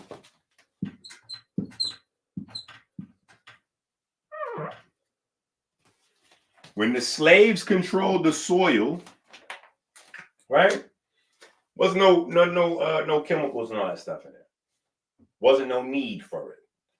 The food was highly nutritious, right? When you hear about that report about how the plants was coming out of the soil with the low minerals and all that started here. The reason, again, why I point to transhumanism starting at this window is because the metabolic diseases is what's wearing and tearing down the body. It's what's wearing and tearing down the heart. It's what's wearing and tearing down the brain. So Elon Musk is pioneering what? Brain implants. Somebody else already did the heart implant. So you got fake hearts, fake pumps, stents, all kind of stuff for the heart. Somebody already getting that money. He's working on being the guy that's coming with the brain implants. He's going to get that bag. Everywhere else in your body has already been plundered. Everything is already fake. Fake toenails, fake booties, butts, breasts, penises, stomachs, abs, kidneys. You know, you get everything you're going to get from somewhere else now. Right? So people are walking around with a hodgepodge of body parts that are not the original parts they were born with. And most times they don't even know where all that stuff comes from. They don't know where all that stuff comes from. They just say, oh, is that my, oh, okay, good. Yeah. Put that in. You know what I'm saying? Like, so this is opening that door. And so now the next step in the evolution of transhumanism is obviously computerizing the things that go into people. Right. And so Elon is obviously, well, the thing with the brain is you can't make an implant for the brain that's not computerized. Right. But the problem is there is no technology that can match the brain, only supplement. So the fake synthetic neurons that he's working on, they don't even understand. Okay. They just discovered like 3,000 new types of neurons in the brain. So it's not even, you know what I'm saying? But then you always got to just ask random, like, hey, y'all just discovered 3,000 new types of neurons? How'd you do that? Right? To discover something, you got to be looking. So what you was doing in there looking? What you was looking for? Right? Interesting questions. Right? So now from about from 1940 to the present. From 1940 to the present, that's when they start the chemical process, right? And we've been through this, but like I said, we got new folks. Some folks ain't buying the books, they ask, but it's all right. So now they start making the fake soil. What is the stuff? The fertilizer, right? And where is the fertilizer coming from? Where is the ingredients that the world is making fertilizer coming from? In order to save the soil in America and keep food everywhere else, where is the science for the soil to be fertile coming from? Drum roll, please. Ancient Egypt. Yes. Yeah. We talked about that. Remember, they discovered the ammonia compounds, the nitrogen compounds in the soil at the Temple of Amun or Temple of Amun. Yes. And that's what they developed in order to make today's fertilizers. So I'm just saying. What Matrix said? I'm just saying you could do better. Tell me, have you heard that lately? Right? All right, so they come with the chemical soil. Okay, let me just get this whole thing out. So they chemical up the soil. They finally figure out a way to get the soil stable. So now plants can grow. Problem is the plants that are growing in this new chemical soil are dying. They're growing, but they're turning yellow and messing up and blah, blah, blah, blah, blah. So now they in the P and K stage, right? So that then leads to the P and K stage. The P and K stage is basically them figuring out the right amount of phosphorus, potassium, and nitrogen to put into the soil, right? And to me, I'm going to also point at this as kidney time. This is when chronic kidney disease sets in for Black folks. Right here. Right? So we go here, we go P and K or PKN, whatever. Right? So you go to the PKN time, right? That's your phosphorus, potassium, and nitrogen. Right? So they start loading up the soil with all of this synthetic.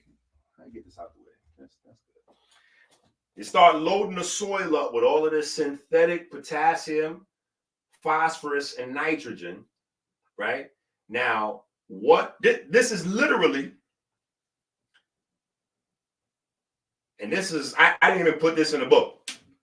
I didn't even put this in the book, but you got it here. You know what I'm saying? You got it here. This is your kidney problem. This is your kidney problem. I want y'all to understand this. As per Dr. Inky's research, this is your kidney problem right here. Right? When you go to see the kidney specialist, what the kidney specialist is going to tell you? If you got kidney damage, it don't matter what stage you're in, 2, 3, 4, 5, end stage. If you're in stage 1, you got to watch that phosphorus, you got to watch that potassium, and you got to watch that animal protein.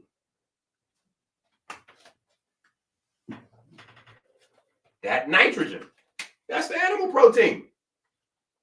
Yeah, the nitrogen. Think about it. You have, look at the basics of life real quick. I'm going to put it up here, then I'm going to erase it. Look at the basics of life. Let me show you. It's how I teach my kids the basics of life, right? First, oxygen, right? Can you see that? Oxygen. All right, you bring the oxygen down. You add hydrogen. Now you have water, right? But also on the flip side, this is your beginning of the science of pH right here, right? Because now you have acids and bases. Now you have acids and bases. Now, let's go again. Bring the O down, bring the H down. What do we add next? We added carbon. So now, from here, we got what? We got fats and we got carbs. Now we bring the O, the H, and the C down, and then we do what? We add nitrogen, and now we have protein. Right? So nitrogen is that determining factor into protein. Right? Nitrogen is that determining factor, right? So it's oxygen, oxygen and hydrogen, water, oxygen, hydrogen, and carbon is your fat and your carbohydrates, and then oxygen, hydrogen, carbon, and nitrogen moves you into the protein space, right? So when you see this PKN, oh, that's your kidney problem. We didn't have no kidney problems before this time period. We didn't have no kidney problems before this time period. And they go, oh, Doc, Doc, is you up there misleading the people? Because we got records that even go back to Kemet that say folks had some kidney disease back then.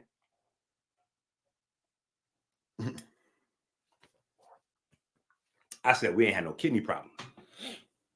See,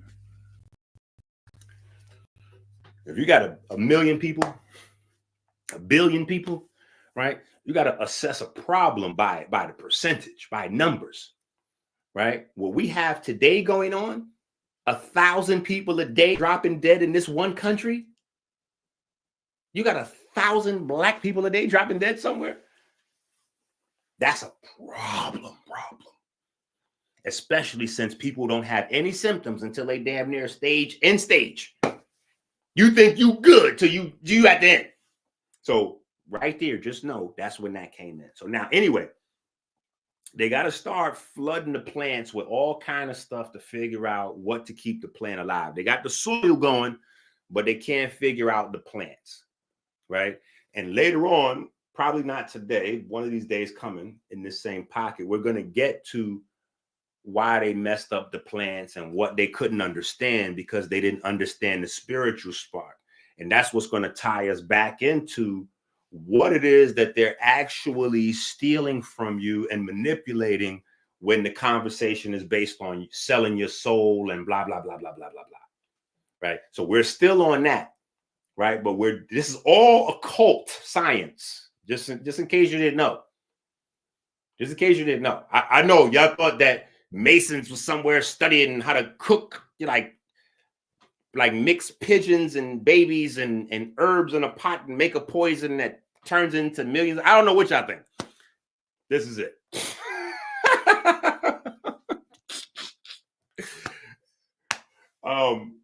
So anyway, so you got this. Now, the problem with this is the reason why the plants are not growing right is because the plants no longer have an immune system. The plants no longer have an immune system because it's a synthetic soil. And so they are learning something about natural or creatures that are tied to the soil. See, we are tied to the soil. We are tied to the soil. If you are equatorial ancestry, you are tied to the soil. You are tied to the soil. That is an advantage that cold climate people have. If your ancestry is in the cold climates, you are not attached to the soil or to the soil because the soil was what? Frozen. Duh. So, quote unquote, white people's bodies is way more advanced than ours in that space. That is a huge advantage that white folks developed all those years in cold climates. Their body, I mean, obviously, it's advantages to being able to tap into the ground, into the soil, and all of that kind of stuff. But being able to not develop sicknesses in your body because you're not like that's the ground was frozen. Okay, so that's just that, right? The ground is frozen. So whole different climate, different environment. Your body's developing differently. It's a whole different space, right? So you go from this period where the plants no longer can. So now they got to get the plants together, and this is where the pesticides come in. So the fertilizers came for the soil and the plant to stabilize that. Well, they got stabilizers for the plants, but it's all in the packaging of fertilizers. And then after that comes the pesticides because the plants no longer could fight off the bugs and the bacteria and the germs in the soil and the fungus. The things, the natural microbes in the soil that made plants healthy were killing them now because the plants didn't have.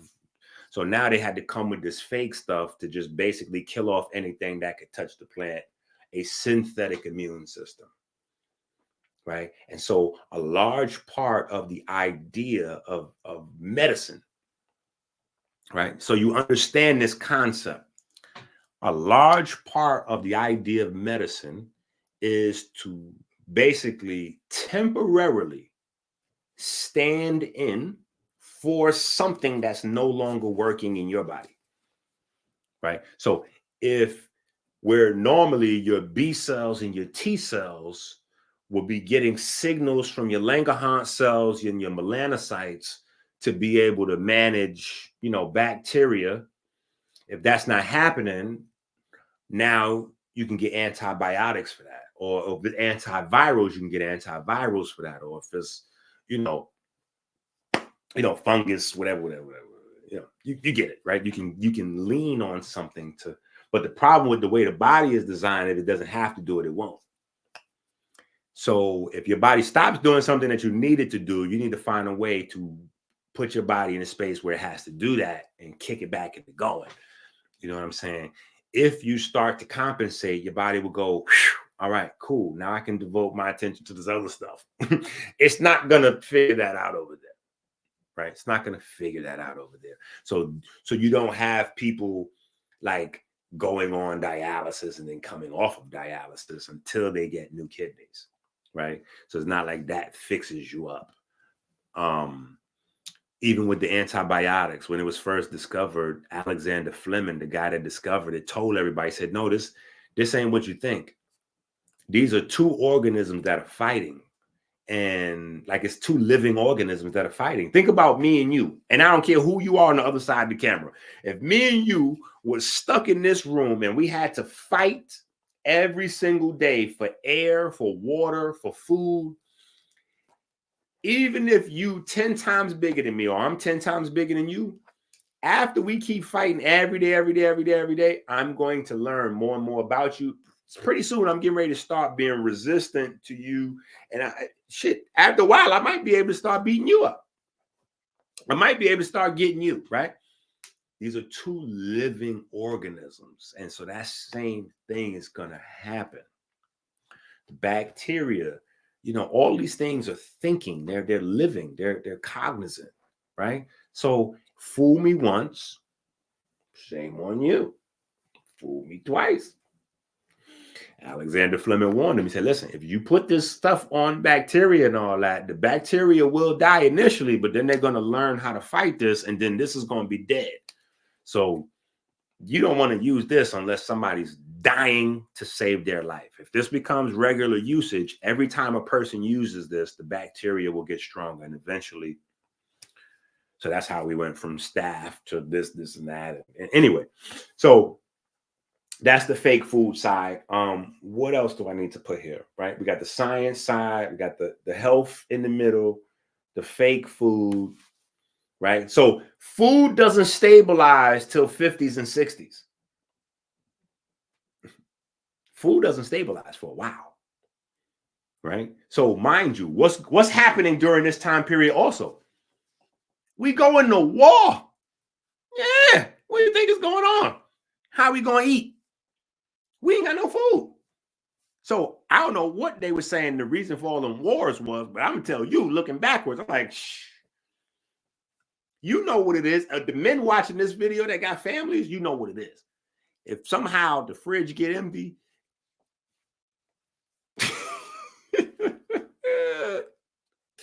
so we at war, right?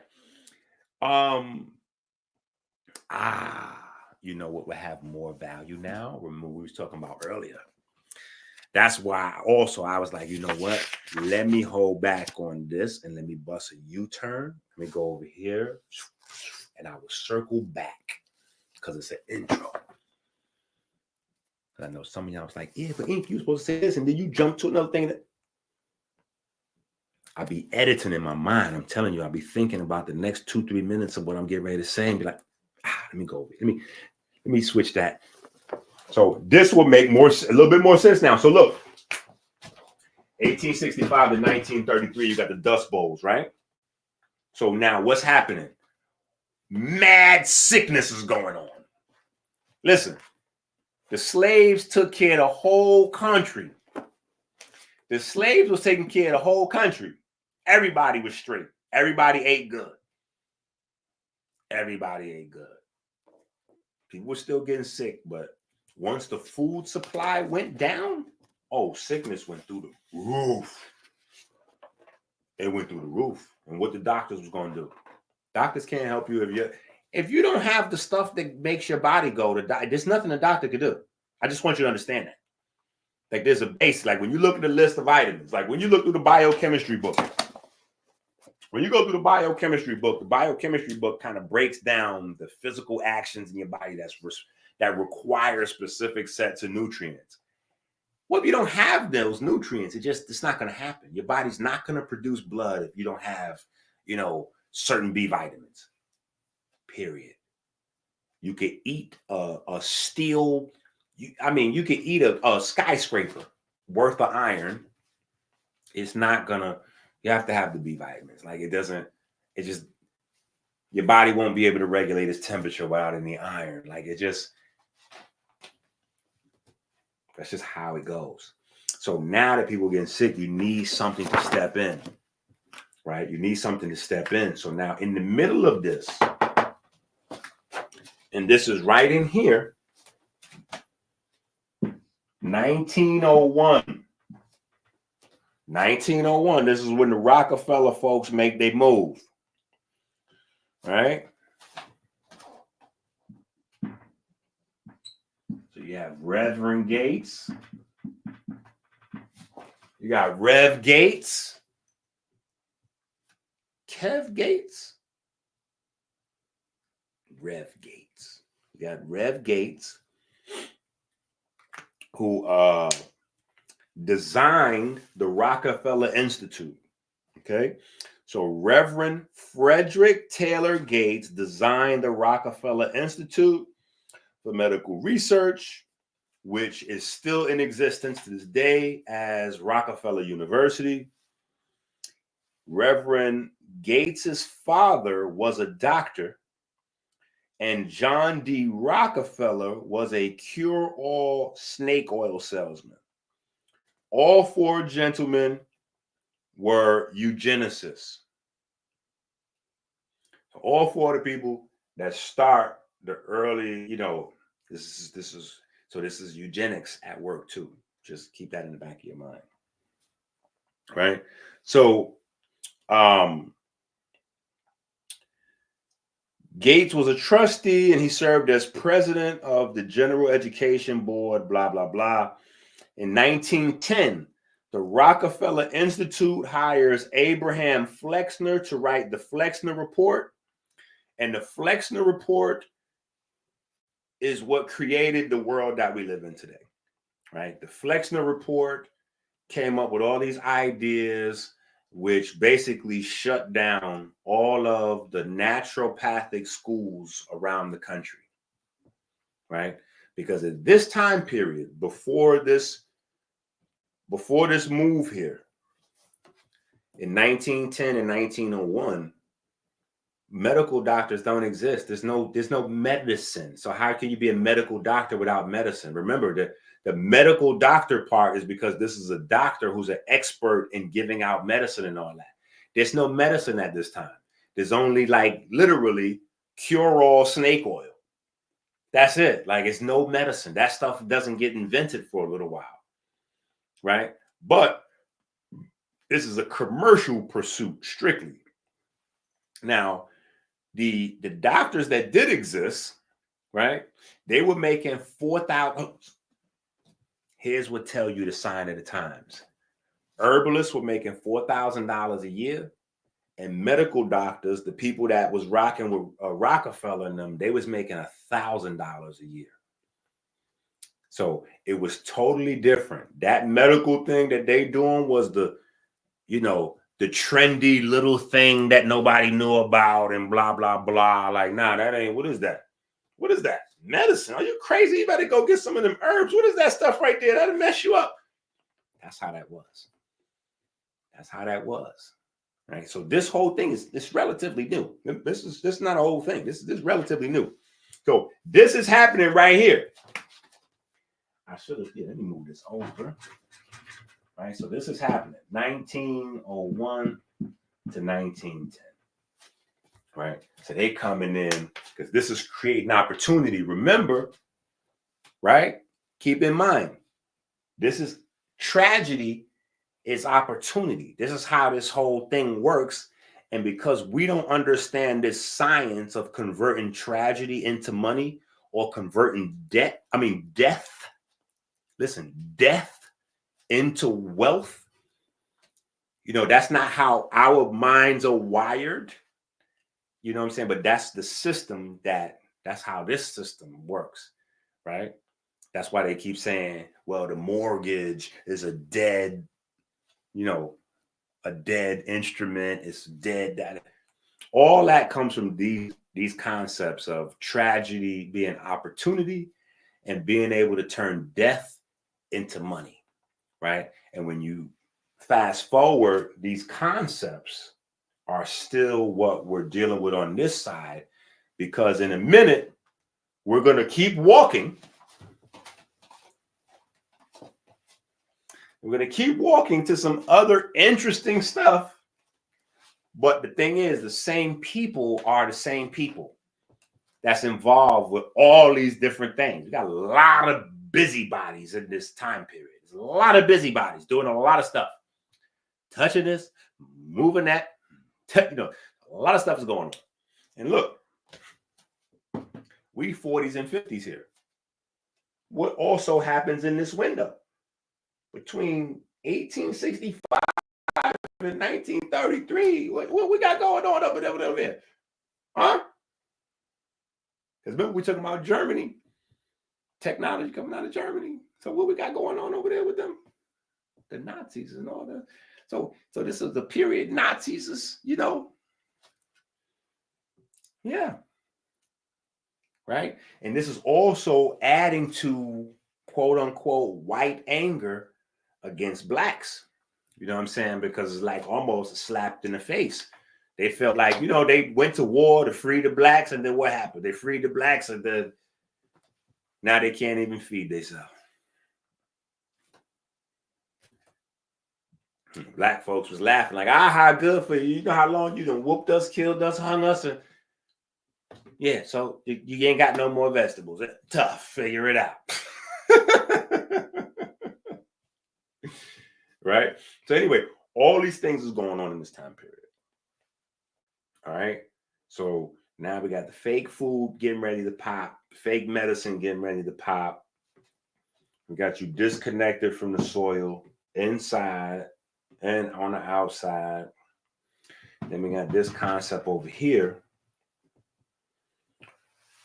of souls, right? So,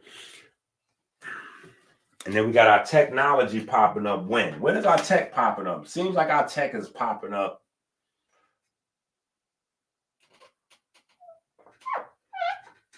We're gonna put our tech right here, 70s and the 80s, right? So what also happens in this time period?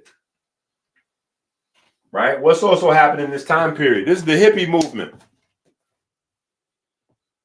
The technology that we use to make our music comes from the hippies. So the hippie culture bleeds into the rap culture.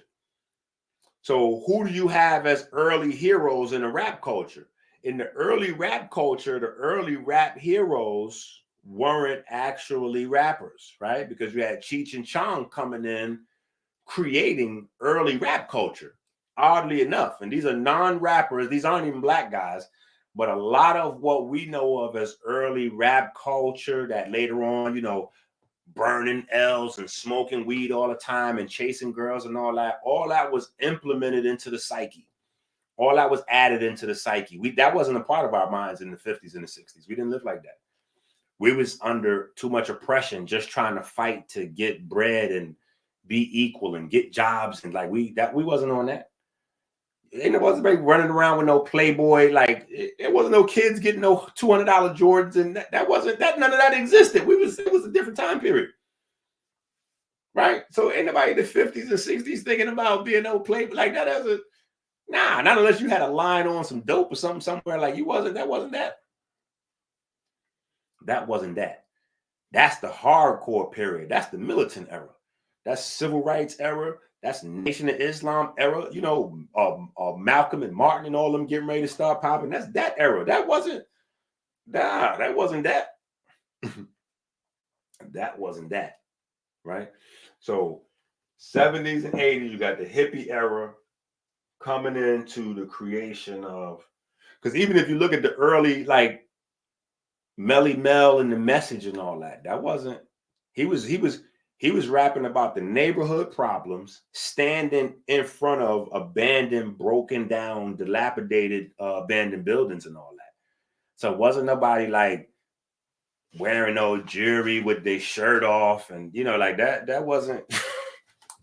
Listen, all that with the shirt off and the men and all that, that started. See, the feminine energy came in long before. So here's another problem we have. Y'all are blaming Young Thug and Kanye and some of these people with the feminine stuff. This always been there from the jump. Y'all history is not that. Y'all ain't doing the real math, because before rap even exists, when we were still in the middle of that electric funk, rock and roll, whatever that was, oh, they was wearing makeup, women's clothes, and all that. Right? And that's where the bleed comes in. That's where the bleed comes in. The bleed comes in right there. The bleed comes in right there. So if you look at some of them early Curtis Blow pictures, Curtis Blow looked crazy. Curtis Blow looked wow, sweet. My man got like eyeliners on and just. You look, let me see if I can pull up some of these early Curtis Blow pictures, man. So I gotta stop letting y'all beat up on the young guys so much, man. We gotta check some of this stuff out, man. Let me see if I can find some of these damn crazy looking. Let me see what Curtis Blow. My man might have pulled some of that stuff down.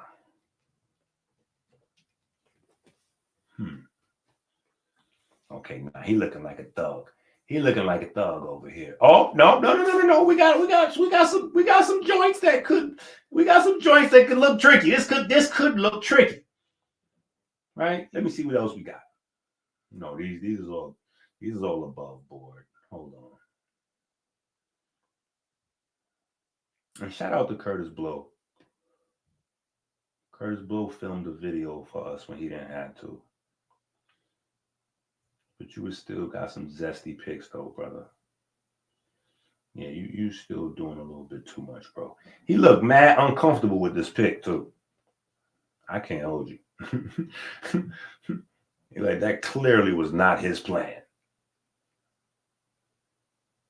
But yeah, see, it's a lot of, leather pants, and it was a lot of different things going on that started us going in this direction. But look at this here. Let me oh, what the hell what is going on down here?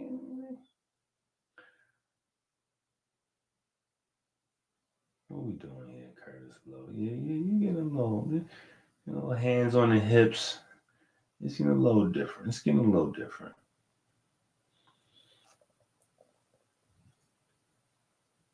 But Curtis Blow was the first LL. That was the original, you know what I'm saying? Then we had LL. If my memory serves me. Now look at this. Now you want to see zesty?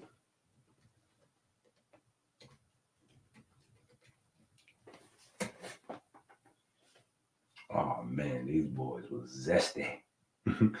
These boys was zesty. These boys was zesty. Right? And then look at this.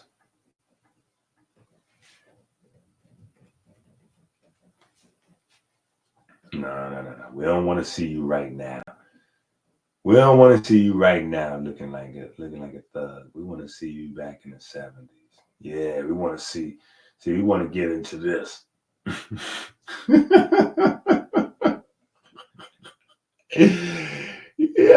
these niggas was wildin'. This is when the parties and all that was going on. These wearing outfits like this. You know something is going on.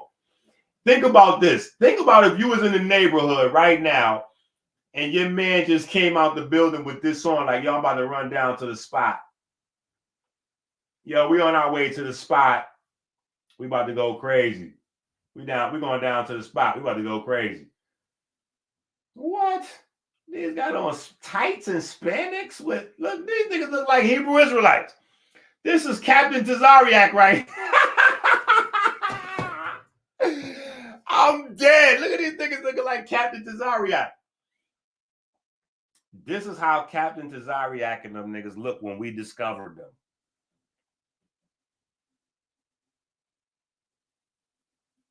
We discovered them. This is how they look when we discovered them. Only thing is they wasn't wearing leather. They was doing like the knockoff version of this. So they was doing like aluminum foil and saran wrap and all kind of crazy stuff. Yeah. But so this what I'm just saying. Like this a lot of this. Oh my goodness. Yeah. Come on now.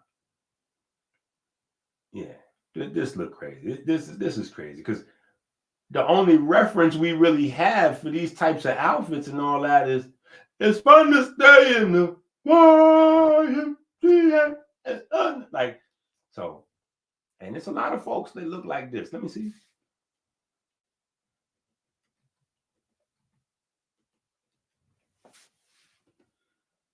Yeah, it's a lot of zesty pics back in the days, bro. Niggas was looking crazy.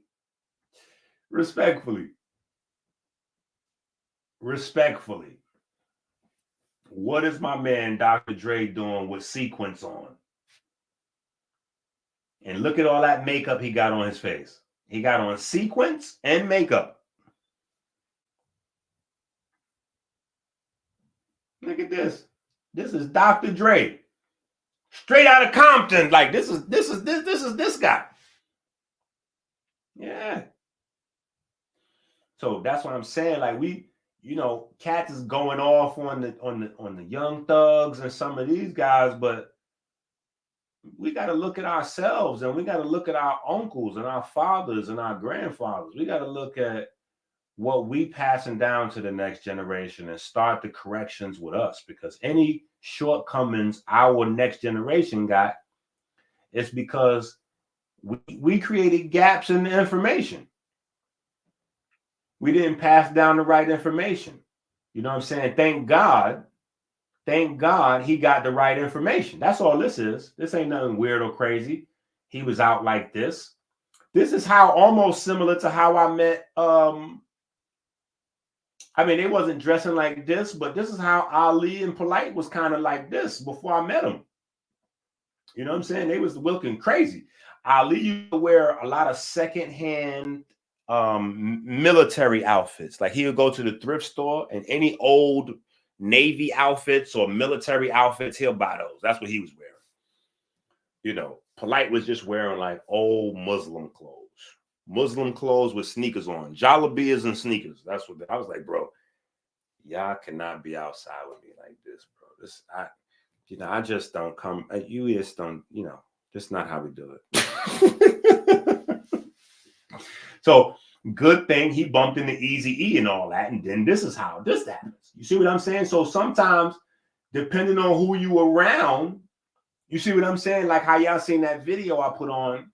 And you see Red Pill in the video, you're like, oh, Red Pill, look, wait a minute. Red Pill got the shotty with the Red Pill looking strong with like he got muscles and all that. You see his face looking, yeah, that was a different Red Pill right there. That Red Pill in that video, that was my ace right there. But the Red Pill now with the tight pants over there on Rich Page, I don't know. He get different. You know what I'm saying? So that's all. I'm just saying we gotta put this all into perspective.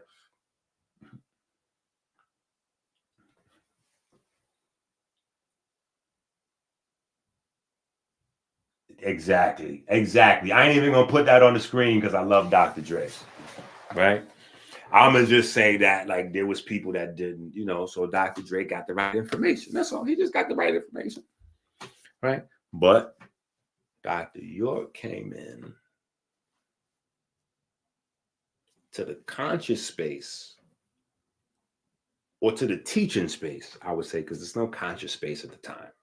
That's not a thing. Conscious community, some shit that we made up. Like that's our universe, right? You got the civil rights movement, you got the militant movement, and you have the conscious movement. That's our thing. You know what I'm saying? People trying to put that on other people and include other people in there. Yeah, Stokely and Khalid Muhammad. Nah, those are predecessors of another movement. The people that's in the conscious thing looked up to those guys. You know what I'm saying? Looked up to the Steves and the Khalids and the, but respectfully, those guys are different type. They cut different. It ain't nobody. That's a whole nother thing. You know what I'm saying? Like, that's that. And let's just let that be that. You know what I'm saying? Like, so different generations. We got to teach, though. You know what I'm saying? We got to teach so that everything stays. All right, so let's jump over to. Okay, we got this, right? Ooh, I know what y'all want. Y'all want me to go from this right here to the chakras. Coming right up. Chakras coming right up. Where them chakra niggas? Chakras coming up. Let us go to find some chakras. I think we need to go to chakras. The reason why we need to go to chakras, because chakras is like a pseudo fake occult thing. But chakras is in this same time period. This is a lot of presto mixo changeo happens in this time period. And everything that's happening in this time period is happening under the direction of secret societies. I want you to understand that. When I say secret societies, I don't mean Masons, right? The Masons are at war with the secret societies that's doing all these kind of other things, right? Because the Masons are already at work on the other side of the water, trying to develop sciences and teaching and math and geometry, and that's what the nature. We here with it, right?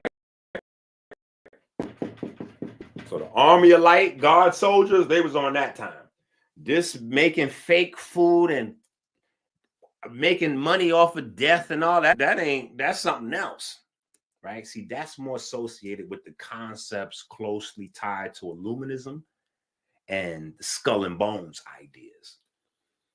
Dude, those are different types of ideologies, right?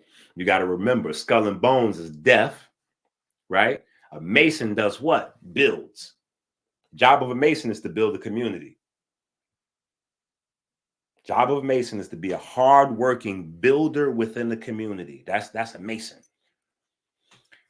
These other groups, they was coming with some other stuff. So we're going to go into this chakra thing because the chakras unifies all of these different schools of thought. So let's go back over here. This is fun when we can integrate some science. Now, where do I find?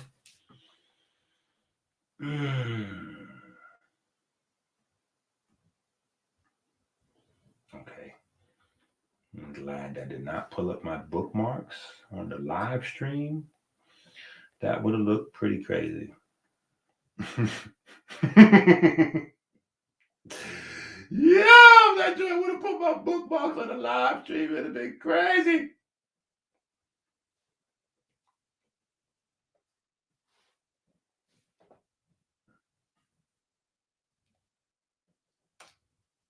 Oh man, I don't got no.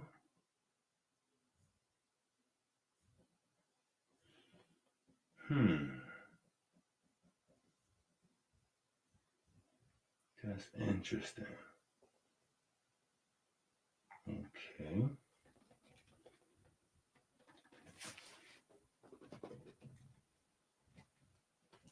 Dang, all right.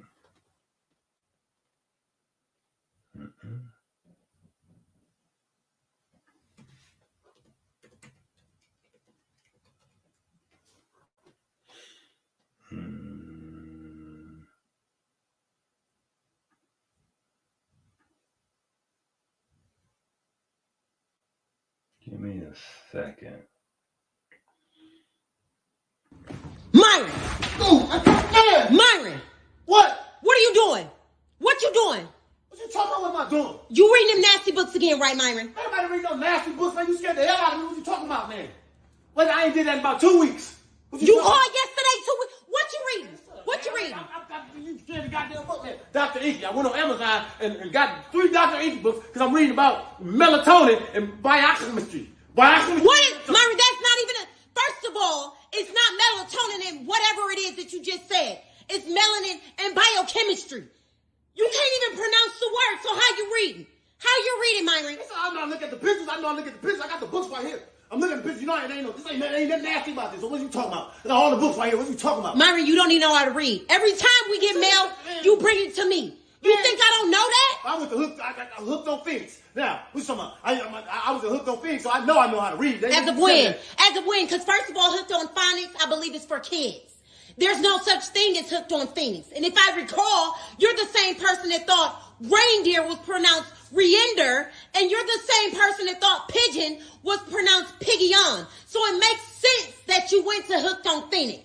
Man, such a dumbass. No, you always trying to say somebody can't read. I know exactly what I'm talking about, man. I'm reading the book. I got the goddamn receipt right here. For the books. What you talking about? Well, you need to return them for somebody who know how to read them. And I still don't. It's probably all type of stuff in the inside of the books, Myron. That's how sneaky you are. Give me the books.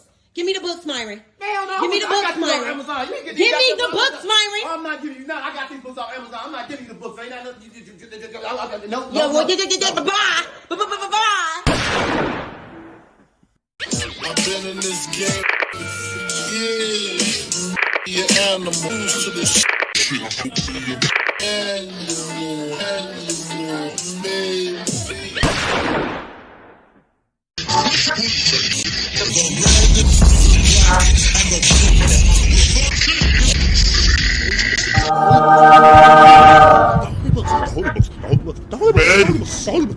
The gods have blessed us. We must act now. We must act now to save us, to save our souls.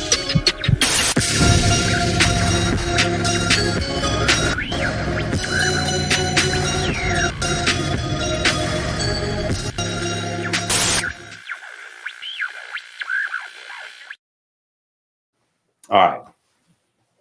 So now I found it. Boom. Right. This is the perfect, nice little timeline. Right. So here's the perfect timeline. Don't let nobody fool you. This is all wise, right, and exact right here. Okay. So here is the chakras. Right. Here's the chakras. The Upanishads. This is the earliest known mention of chakras. Okay. Earliest known mention of chakras. This is it. This is it. Okay. So everybody, I want y'all to understand this. All the chakra folks. And we done lost a few folks. Once we start talking about chakras, they go. They run off. Listen, this is it. And when chakras are invented in the Upanishads, there is no such thing as colors. There are no colors with the chakras. Listen to me.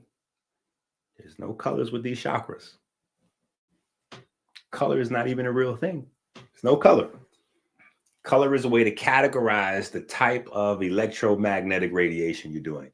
The faster the alternation between the electric field and the magnetic field is what you're talking about. That's all you're talking about. The speed of that's it. You're talking about speed. You're just talking about something going faster or slower. That's it. It's not like it's really like a different color or whatever. You're just categorizing. This is okay. This is the blue. This is the red. This is the yellow. But all you're doing is talking about the speed, right? And the faster the waves alternate, the smaller the waves are. The slower the waves alternate, the longer the waves are. So when you get to the short, fast part of the spectrum, that's UV, what's the slow? The UV, no, UVC is the fastest one. Then it's UVB, then it's UVA. Now UVC is a sanitizer. So UVC is antimicrobial. It kills everything. It's the most potent sanitizer known to man. So they use it for surgical tools. They have UVC light bulbs, and they just take the stuff, they rinse it off, whatever, wash it, dry it, but it's not sterilized until they let it sit in the UVC light. The UVC light totally cleans it, totally sanitized. Nothing on earth can survive. No cells, no cell line of any animals can survive long in that UVC. Funny, because one step down to UVB, and in the plants, UVB creates things like cannabis. Yes. Yes. The component of the cannabis that gets you high, right? The THC. THC is created by UVB because the plant's body works very similar to your body. Not exactly the same, but similar. So in your body, that UVB is going to cause you to produce vitamin D. The plant's going to produce THC, right? Okay. And so that's anyway. We over here with our chakras, right? So there's no colors, none of that stuff's going on. Then we get to the next period. They add a few more Upanishads. They write a few more Upanishads and expand on the things that was in the first ones, right? So now they add some new meanings and interpretations of chakra, right? Which was in reference to chariot wheels and rulers that were known as Chakravatins. Chakravatins. That is very interesting, right? So now, this is before this is before 1 AD, right? The chakra stuff is before 1 AD, right? So now by the time you move into the new season, right, this is a well old and established little practice for developing some inner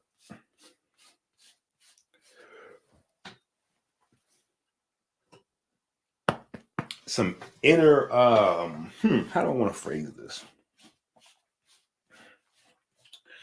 A practice for you to understand, life is about light and how you can interact with that light and control that light and channel that light and do some very interesting things. But then they throw you in the trick bag. Well, I ain't even gonna go into all that anyway. So now you move forward, right? Look, now we get to 1577. This is where the changes that come down to you come in. And we're getting ready to go. Right, we're going to go to Madame Blavatsky and the Nazis in 1 second. Right? So we moving. Right? We moving. So now you got this, which means the 6 centers. Right? So you go from the 6 centers to the 7 chakras in 1577. In 1919, and this is Culture Vulture Classics. This is when the culture vultures get a hold of it, right? So I want you to understand, notice, this here starts in India, right? Look at this. Authorship of various rishis, right? So this is all rishis. These are all Indian rishis that created the chakra system, right? All this is still Indian rishis, right? And you go from the Indian rishis and you move up. It gets watered down just a little bit and you get into the swamis, right? But this is the last of the influence from India right here. Right here is when white folks get their hands on it. My man, Britain, Europe, they didn't turn this into something else. So right in here, it starts to get added to some other occult stuff. So the Order of the Golden Dawn, right? Aleister Crowley, all of that stuff is going to bleed over into what you know of as the chakras, and the chakras is now going to become something totally different. It's going to go from something that was used to practice some other, like, it's going to go to something totally different now. Now the chakras is going to turn into a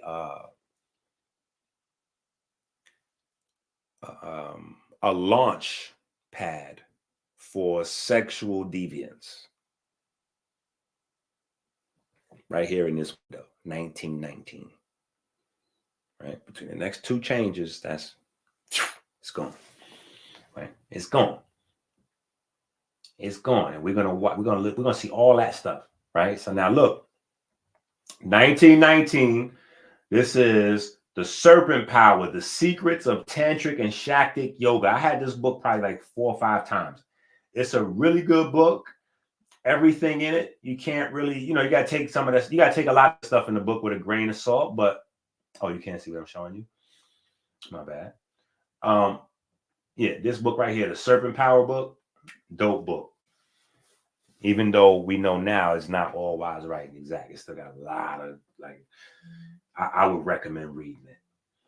Just to read it. Just to put that in, you know what I'm saying? Just to put that under in your mental, put that in your resume.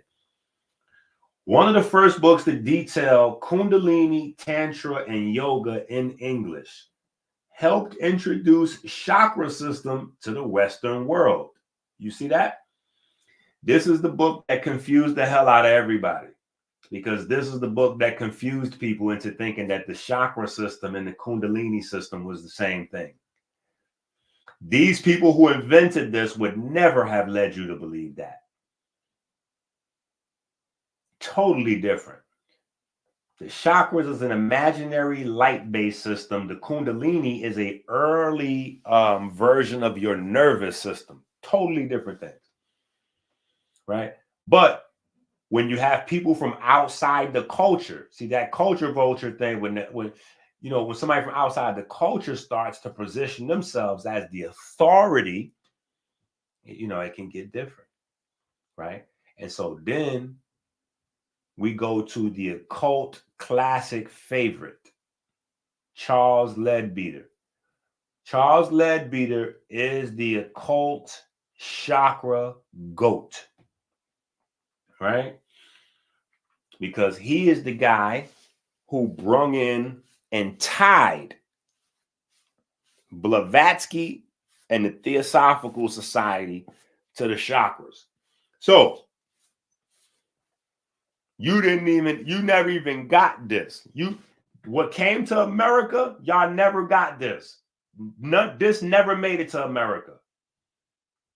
This information right here, the real chakra stuff and none of this never made it. I mean, you can go get the books. Anybody can. I have them. That's how I know everybody is BS and they don't know what they're talking about. But the people in America talking about chakras, they're not talking about this. And if you're not talking about this, you're not talking about nothing. Let me just let you understand this on the chakras conversation. If you're not talking about this, you're not talking about actual science or chakras or mystical spiritual science. We'll call it spiritual science. You're talking about something that was made up for deviltry.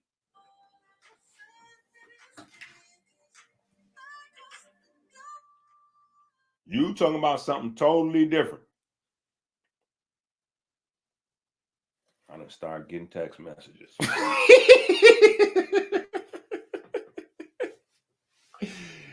Listen, this is something totally different here. Okay, so now you bring it in the Theosophical Society, and the Theosophical Society. Once you bring in the Theosophical Society, now you bringing in the Nazis, the order, what is that? The Black Sun. Yeah, you bring it in a whole nother, that's a whole nother, so let me see, let's go over there. All right, so the sex rituals and all that, yeah, it's coming in over here. Right, it's gonna come through this direction, and that's how it's gonna get into the music. Listen, That's how it's going to get into the music. I'm showing you everything all at the same time. I know it might be a lot, but you want to get like, this is condensed occult study. Like you're getting a lot of shit like fast.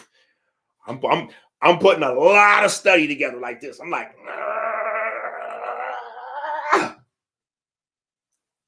ta-da. Here's an apple. Eat the apple. Right? You take a lot of information. Here's the apple. Eat the apple. Right? So now let's go over here. Wait, hold up. Let me see. I keep thinking I be saving this page, and somehow I guess I don't, but now I know I did it. Bang. Okay.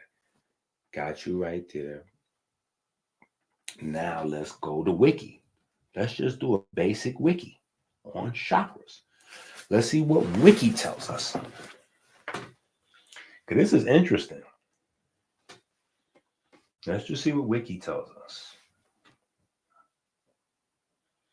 Let's see what Wiki tells us. Chakras. Because people think I'm biased and I'm trying to push something. Like, I don't want y'all to think this is this because I want you to do this. Like, nope, I just want you to understand that you are sadly confused over there. Look at this. Now, this is, what is this? 88,000 chakras?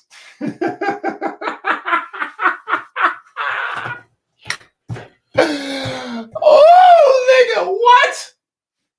What are we talking about? But the Buddhist teachings mention 8 chakras, and there is a complete yoga system for each of them. So let me just read this paragraph. Look, the chakras are part of esoteric ideas and concepts about physiology and psychic centers that emerged across Indian traditions. Oh, look how clean and plain that is, right? This ain't come from Africa, people. Stop it. The shocks of Ra and all this goofy. Stop that. Okay? Let's not be culture vultures of the Indian culture. This is their stuff. We got to respect their culture. The same way you want people to respect your culture. You can't just run around reappropriating. Oh, nah, we black. We made up everything. Yeah, nah, chakras came from Egypt. You got to relax. Okay? You got to relax. The belief held that human life simultaneously exists in 2 parallel dimensions. One physical body and another psychological, emotional, mind, non-physical is called the subtle body. This subtle body energy, while the physical body is masked, the psyche or mind plane corresponds to and interacts with the body plane. And the belief holds that the body and the mind mutually affect each other.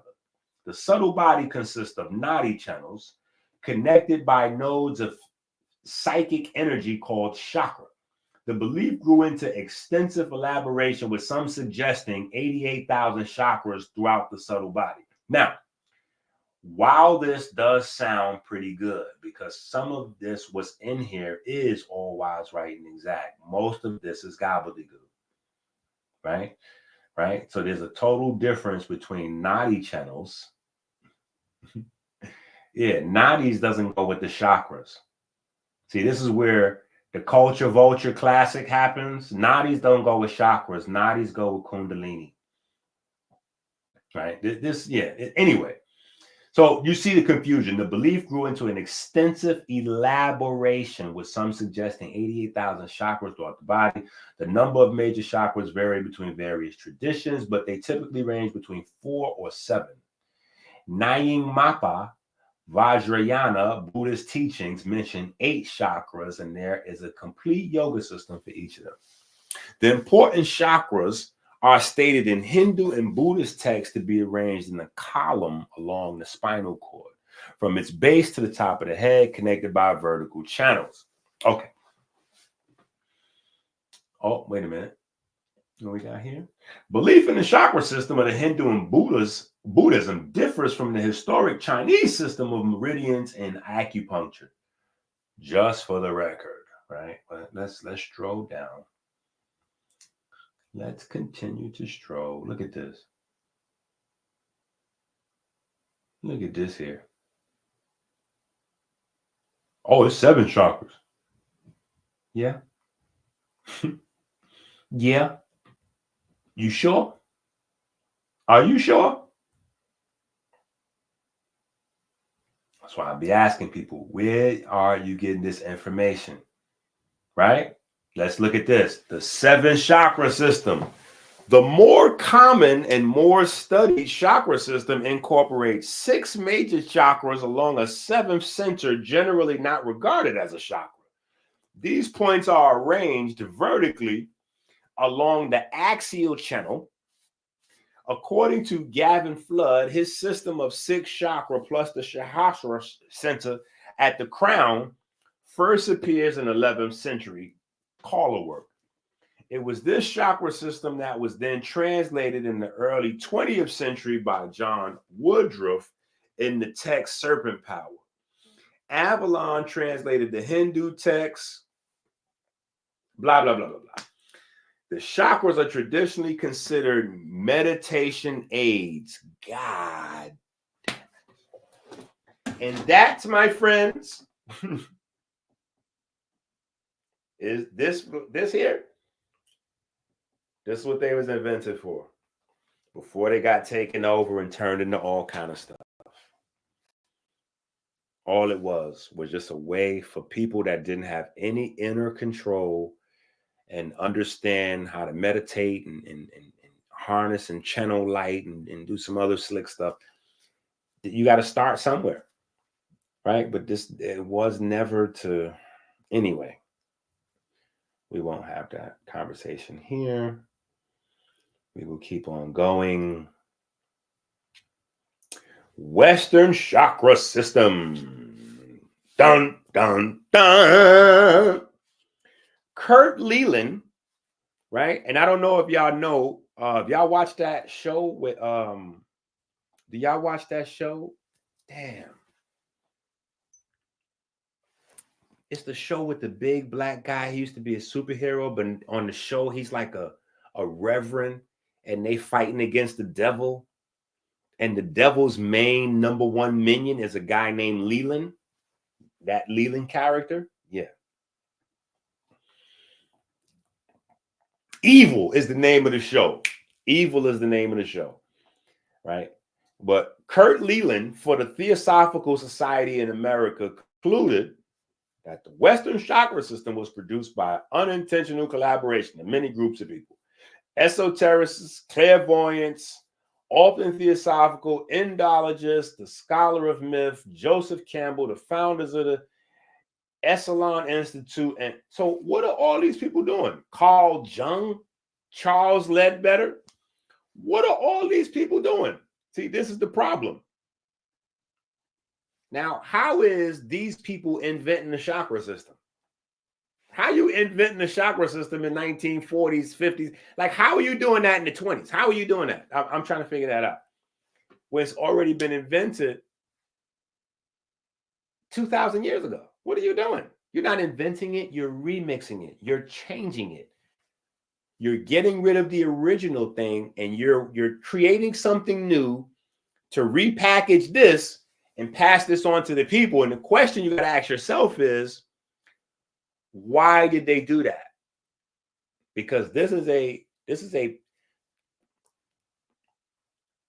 Theosophical Society is not a group of readers. This is a active group of occultists. These are active occultists. It's not, this is not like they're reading about it and being happy. It's not like a Wiccan online. These back in this time, these are active folks. So for them to go through this undertaking, understand there's something that they're doing. They have a goal, right? They're using the ancient Indian meditation assistant training system. They're taking that old training, spiritual training system, and they're going to turn it, and they're going to turn that into a sexual training system. So that way we can turn you towards the devil. Just saying. These are only facts. You have to wrestle with them on your own. Right? We're going to turn you away. Again, remember, the record deal, we're going to grab that voice. We'll give you some fiat. Then we're gonna have you pay us back for what we paid you, and we're gonna charge you interest on it. So if we pay you $10 to own your voice, you're gonna wind up owning us $25.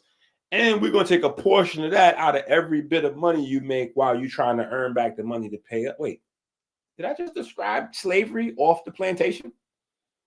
Okay, let me add that part in, because maybe here's another way that you could possibly look at Abraham Lincoln. Let's just think about this, right? If we go back into that real time period, there was a lot of people getting killed. There's a lot of rebellions and uprisings that don't make the history books and narratives, right? Because that doesn't fit the overall narrative of pop culture, right? But it was in the best interest of these folks to get all these people off their property, because you had at one time, you had like, you may have a plantation with like 50, 100, 200 or more slaves on there. And you might just have, it's a family. They might have a few hands to help, they may have 3, 4 guys, but it's a family. They could easily overran them and just. So it was an amazing upgrade business-wise. Think of this business upgrade. And I'm not saying this, allegedly, just think of this idea. Wrestle with this idea. Let's get the same production and work out of these people, but let's not house them. Let's not house them. Let's have them live in one place, and then we live in another place. Yeah, that's. So now you back into slavery. You back into slavery. Make no mistake, that is the foundation of the wealth here. So slavery wasn't going away. That's why slavery's never been abolished. That's why slavery's never been abolished. See, spiritually, you go into karmic debt and blah, blah, blah, blah, blah. So if you can be tricked into going into slavery, that's what the selling of the soul is. I want y'all to understand that. The selling of the soul part is more about tricking you into going into slavery. Because now I own you as another human. I own a living soul. I got you. Right? And this is in the Bible.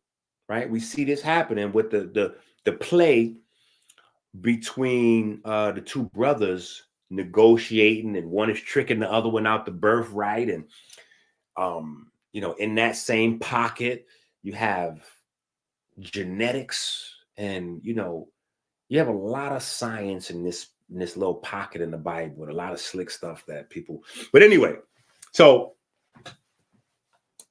hopefully we're putting all this stuff together, right? Hopefully we're starting to get. I know it's a whole bunch of stuff, but I want you to just get this understanding. So these guys created something totally different, right? Totally different, which was based on sex and drugs. Okay?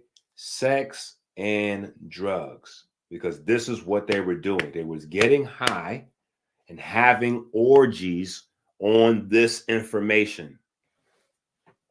So the freak offs, this is the blueprint for the freak off. Not this, but I can't point to the screen while you look at it because I don't have it, like, you know what I'm saying?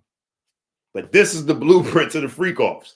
So if you want to know the origin of the freak offs, the origin of the freak offs is European. It's ritualistic, and it comes from the Hellenistic concepts of God. Right? So there's Hellenistic concepts of God and certain acts between men and boys and the whole universe of, and that's that culture's idea of divinity. You cannot take that away. You can't take a culture's idea of God away. So if you have a culture whose God is somehow wrapped into That pause, no zippy.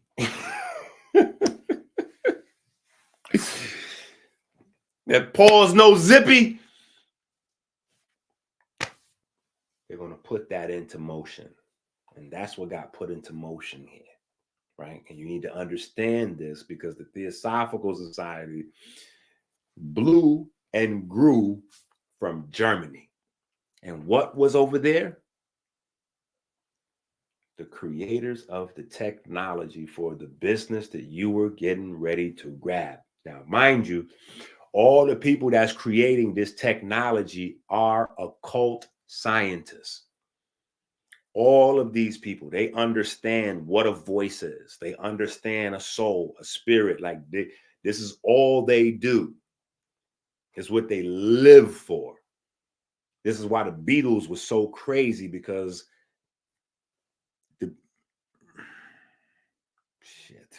we got a lot of stuff to go into. I'm telling you, it's not just a matter of, yo, yeah, she was fine, and then I seen her, ran up on her. Like, it ain't just that. You writing lyrics and then you made a beat and then you put it to the people. It's not.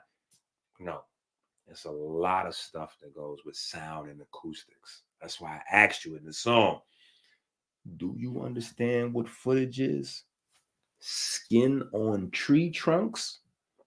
You know, drums are made out of animal skin wrapped tightly around a tree trunk, right? Do you understand that combination of taking the flesh of an animal and wrapping it around a tree?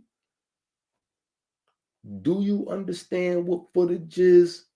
Do you understand where that concept comes from? The drum? Listen, what happened to Osiris? Do you understand what footage is? Skin on tree trunks, what visual acoustics is? What it means to own your image and likeness exclusive is? That's your light, clueless kid in a ruthless biz. The image is your soul. The likeness is your swag. And there's no fucking way I'll trade that for a bag. Your soul is electromagnetic fields. Your voice is the specific frequency it yields. Encoding your thoughts, encoding your emotions. When those waves collapse, the culture is the commotion. Nigga, keep your gun, just squeeze proper. Culture vultures is cowens and eavesdroppers. The digital age, we clearly got it, labels. Sound becomes light. It's the periodic tables. What is it? Electromagnetic. What is it? All right. So let's go now. Right? In the 20s, blah, blah, blah. Look, in the 20s, the chakras got associated with an endocrine gland. Look at this. It starts in the 20s. So the chakras is not associated with the endocrine glands to the 20s. All this is made up gobbledygook. Ain't none of this goes back to the rishis that wrote them books. All is made up gobbledygook. Right? So now let's go and deal with these folks. Let's jump over here now. And look at this. What are we talking about? Look at that. What's this at the top of the theosophical symbol? Come on now. Wakey, wakey. What is at the top of that symbol there? Wakey, wakey. I know it's late. I need y'all to wake it up. What is at the top of that thing there? What is this? Look at all this. Look at this. First of all, this is Kemetic, right? In the center of this is Kemetic. You got the Ankh in there, right? So you got the divine nega, right? So right off the rip, you got the nega right here, right? So niggas in the building, right? That's the snake right here, right? This is a symbol of the divine nega, right? The snake, the serpent, the intelligent snake and serpent, the immortal snake and serpent. This is the negas right here, right? So why would this be a German symbol? Why would this be a German symbol? Hello? For the people all the way in the back. The Theosophical Society symbol has the nega. Listen, it's on our headdress. You know what we on with the pharaohs. You know what we on. It's on the project. That's the symbol of power right there. So you know what that is. So if that's on the symbol for the Theosophical Society, what or who is the Theosophical Society studying? I'm asking you. They got the fake Ankh in the middle of the Star of David. So what? Forget the snake. The Ankh is in the middle of the. What is this?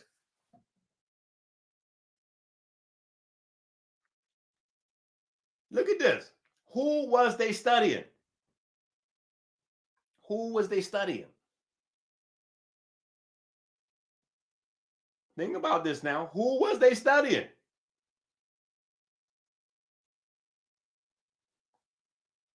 This is Kemetic, but then they got this thing. So now think about the concept of this symbol being put right here as if it looks like it's stopping the cycle of the snake.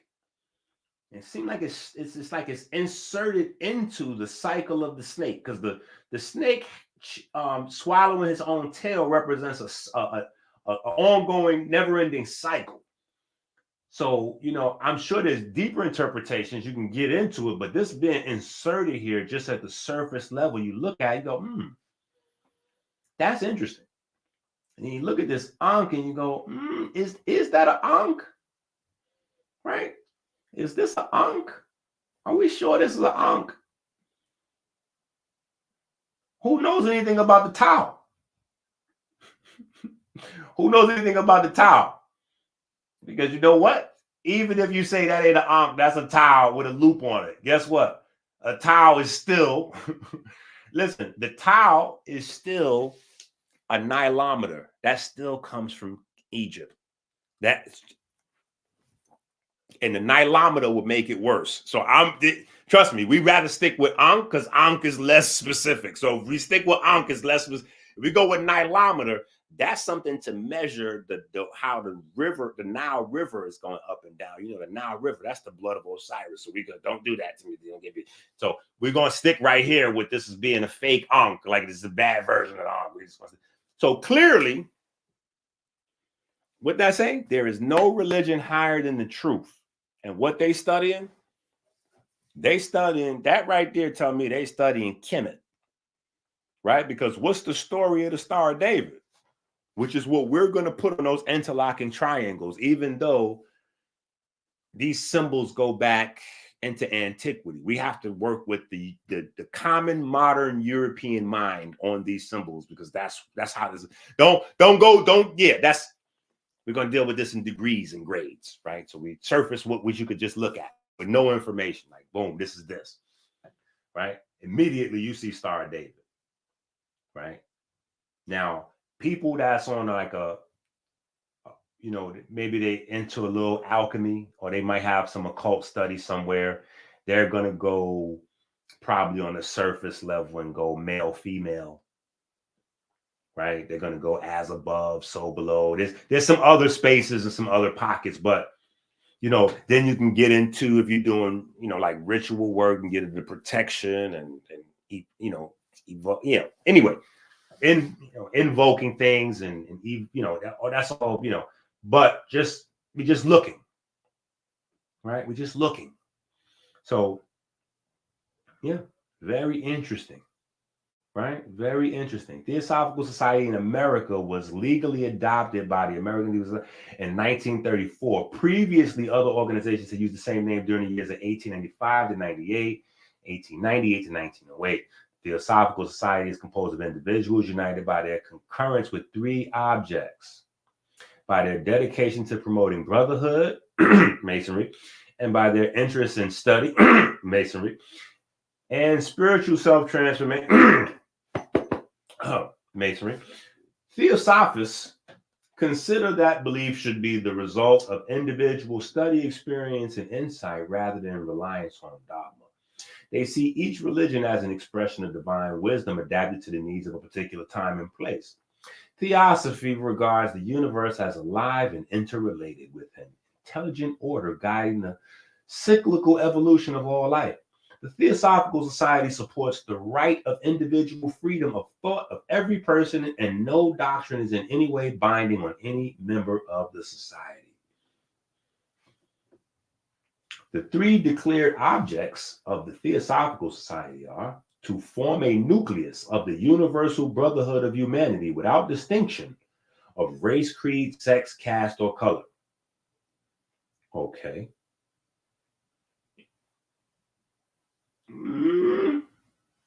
Okay, I guess. You got to be careful. To encourage the comparative study of religion, philosophy, and science. Okay. You just got to be careful. To investigate unexplained laws of nature and the powers latent in humanity. Okay, so we want to highlight that right there. Anybody at home taking notes, we want you to just highlight that right there. Because that's what was going on. Okay? I want you to just focus right in on that. And remember, all these people playing around with chakras think they messing around with psychic centers and all kinds of other things too. So remember, the backdrop of this is tapping into the dormant potential of the human being. Right? So just keep all that in mind as we, taking this short cruise through some of this stuff here.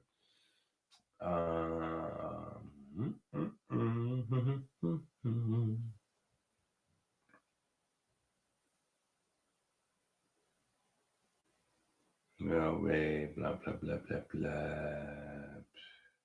Hold up, man. Y'all trying to hide some shit.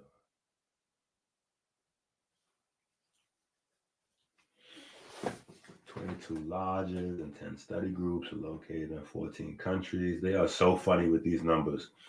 22 lodges and 10 study groups. Oh, shit. If you know, you know. You know what I'm saying? That's funny, though. That lets you know that none of this stuff is accident. Like, so when we start getting into the music and the technology, you got to understand all this stuff had a direction, right? 22 lodges and 10 study groups. What is that about? 22 plus 10 is 32, right? 22 plus 10. And then we got the number 14, 14 countries, right? How many pieces was, anyway, we moving. Let me find some other stuff. Are y'all getting it? Y'all all right over there? Are we getting too complicated? Are we all right? Are we? It's because listen, we got to hold on, man. Let me take us back over here for a second. Y'all might need a refresher. I know we might have got too crazy. Y'all might need a refresher. Let's reset the room, like they say in Clubhouse. We're getting ready to reset the room. Hold on.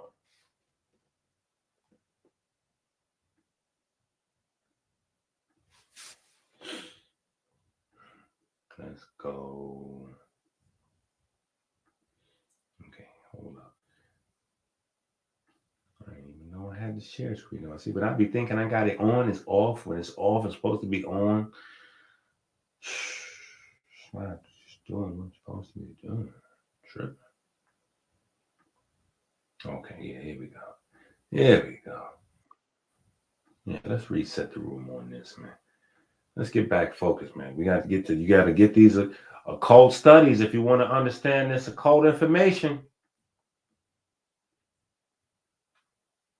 You got to understand these studies. Why is it doing this? Oh, and I got it on the wrong type of share. Yep. My bad. Here you go. I don't even know if this is my real daughter. What? I don't even know. I don't even know if this is man's real daughter. What? I don't even know.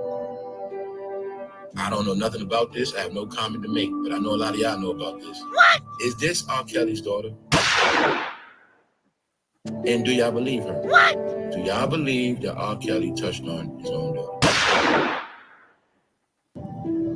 For no fame. There's a brother out there, his page is the number 4, the word no, and then the word fame all together. He does content like this, but I think the brother could benefit from my books. Here's Marquavius Nichols on the left and Shannon Stillwell, arrested for the murder of Shamel Drinks. Harvey isn't there to argue body cam of the arrest. Yeah, he's pulling out to Cleveland Avenue exit. All right, he's making a right turn westbound on Cleveland Avenue.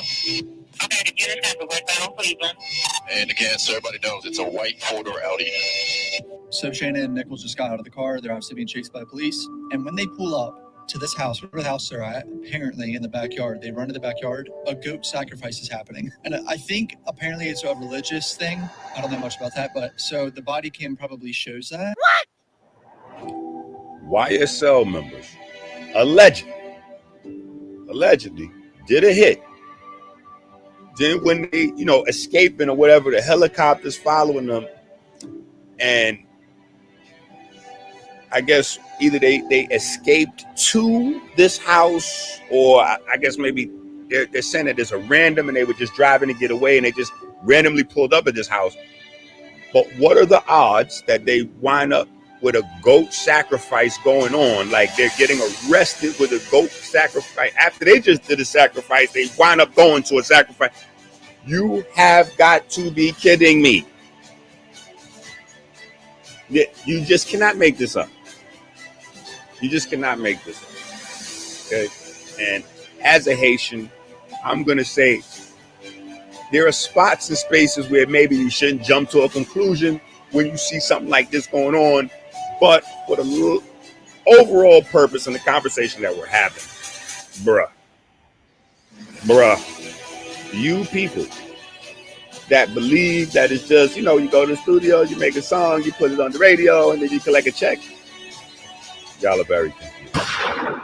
Apparently, this co-defendant, Shannon S.B. Stillwell, got busted on murder charges back in March of 2022. But here's the kicker. He was arrested during a religious ceremony involving the sacrifice of goats. What? Yeah, you heard me right. Goats. What? Man, so during one of Thug's co-defendants' arrests, they found some wild stuff. A so-called religious ceremony involving the sacrifice of goats. What? Yeah, you heard that right again. Goats. Prosecutors are claiming this co-defendant, SB, is also part of the YSL crew, just like Thugger. Now, Thug's lawyers are arguing that talking about this goat sacrifice won't do any good and could mess with the jurors' heads.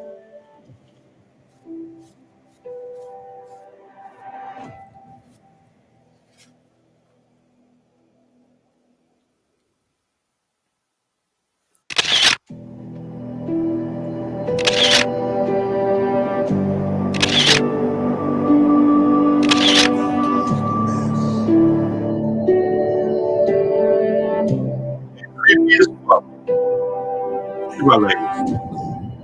It's creepy right there. That right there is the creepiest scene of all time. That's spinning around with the jacket, bro. Yeah, I'm done with this shit, bro.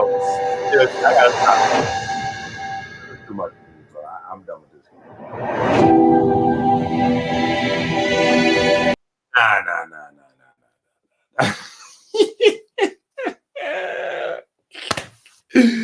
Yo, I'm telling you, that spinning around move with him and R. Kelly and they in the bed, that's crazy, bro. I just can't right there. That's too much for me, bro. I just can't do it. They just went too crazy for me. All right, I'm getting ready to go to bed though, because it looked like y'all went to sleep. Y'all went to bed. I'm going to bed too. Y'all want me to keep going? Dang, more people just jumped on the stream. Y'all want me to keep going or y'all want me to shut it down? Y'all sleep, I'm sleep. It's 11:59.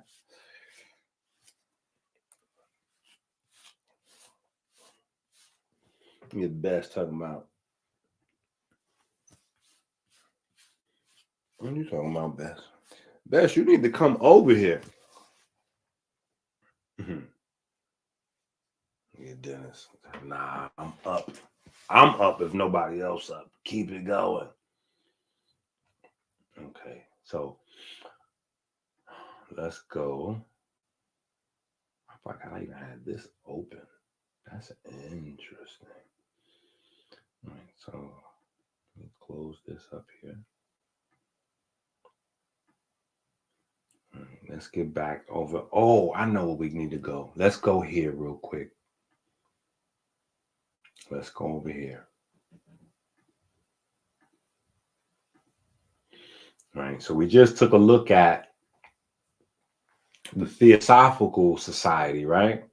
So now we're gonna talk about this branch of the occult within the Nazi movement, right? So let's start here with your ideas about this. So here is the inner occult brain of the Nazis. Listen to what I'm showing you here. What you're seeing right there is the brain of the Nazi movement. That's the team. That's Hitler's. That's who he moving around with, the Black Sun, right? So what concept is the Black Sun? Black Sun. I'm just saying. Mind you, black body radiation, it comes from over there in Germany.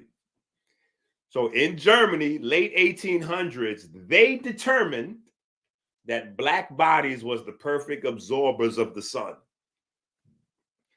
In the late 1880s in Germany, they determined that black bodies were the perfect absorbers of sunlight or electromagnetic radiation. So you start an occult science group called the Black Sun. What are they studying? Who are they studying? Just asking questions, right? The Theosophical Society. Pascal Beverly Randolph. Who is Pascal Beverly Randolph? Anybody? Going once, going twice. Anybody? Pascal Beverly Randolph. Who is Pascal Beverly Randolph?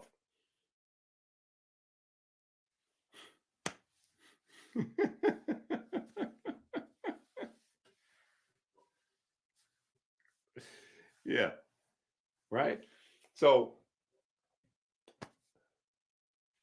here is the Black Sun, which is the what?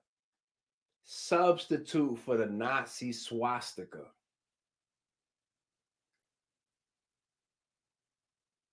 So this is where you got to understand. This is where it gets crazy. And in fact, let me show you something. Okay, hold on. We're getting ready to go somewhere. Hold on. Let me show y'all some crazy stuff. Because, see, you don't realize that occult science, guess what? Occult science is what gave you steroids. Yo, when bodybuilders is in the gym, listen, bodybuilders and all that's taking steroids, that's occult science. That came from occultists messing around studying cadavers and dead bodies and all kind of stuff that dark stuff. You know what I'm saying? That's where the steroids came from. So when you're thinking of bodybuilding and steroids and big buff athletes and all this and all that, that comes from the Germans trying to figure out, now what I just showed you, the Theosophical Society, the Nazis, all these people, what they studying? Black folks. Whatever they thought about black folks was amplified when Max Planck set the scientific law and say black bodies are the perfect absorbers of electromagnetic radiation. It went crazy from there, right? Because even without any science, you do know that there's a difference between dark skin and light skin or white skin in the sun. So for a scientist to say that a black body is the perfect absorber of all electromagnetic radiation, even if it's apples to oranges or maybe apples to apple seed, in John Q. Public's mind, again, something up with this electromagnetic, what's going on with these black folks? So this one said, and I believe, now this is my personal, you could persecute me, attack me if you want. That's why I don't really have beef with Jewish folks. Like I don't see, I'll leave that on the side, but I'm going to say this. The Holocaust started with black folks and went to Jewish folks. So obviously there's something that somebody knows that maybe everybody else doesn't know, but it seems like maybe Jewish folks know it because they got all their money. And, most of the black really rich black folks have been made really, really rich by Jewish folks.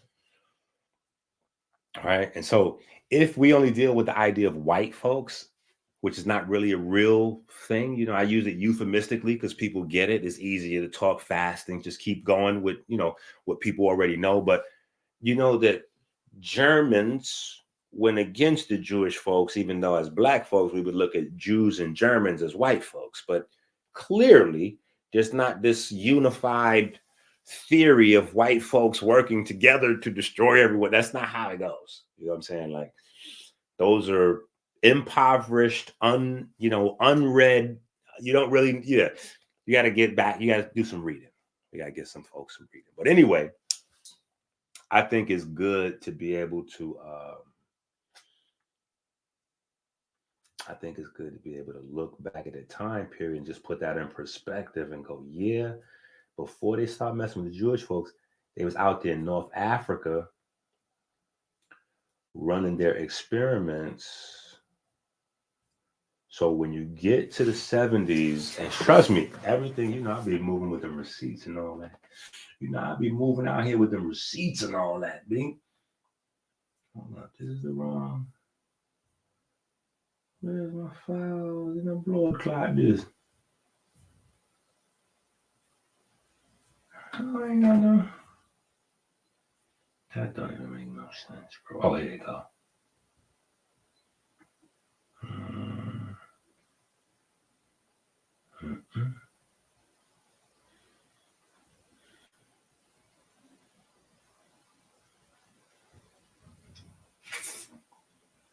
Damn, I'm trying to find the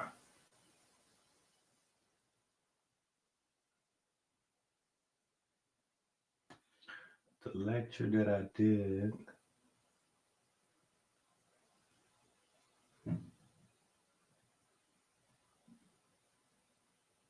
I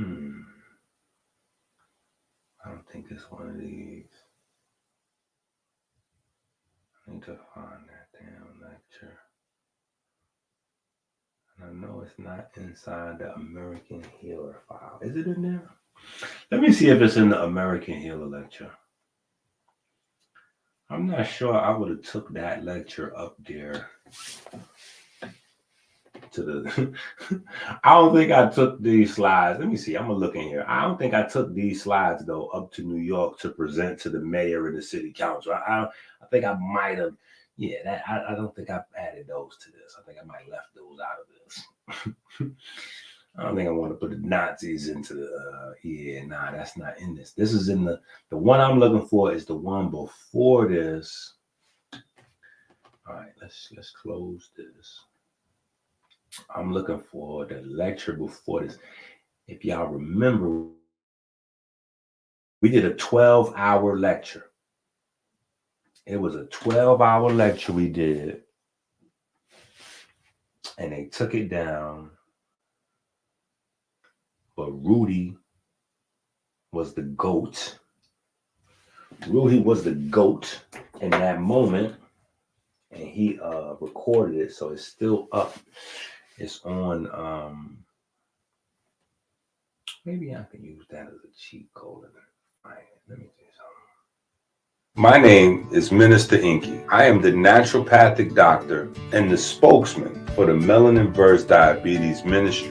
Every time you go to the supermarket without the electrician grocery shopping list, it's like putting a loaded gun to your head. Stop playing Russian roulette with your life. Help us make America great again. Learn how to save time. Learn how to save money with the electrician grocery shopping list on Amazon now. Go to Amazon now. The life you save may be your own.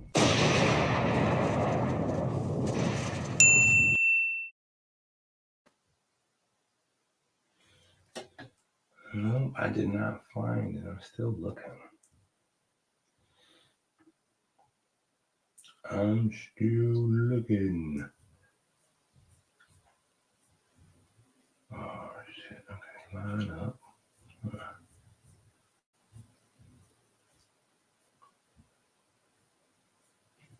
JK, LMNOP.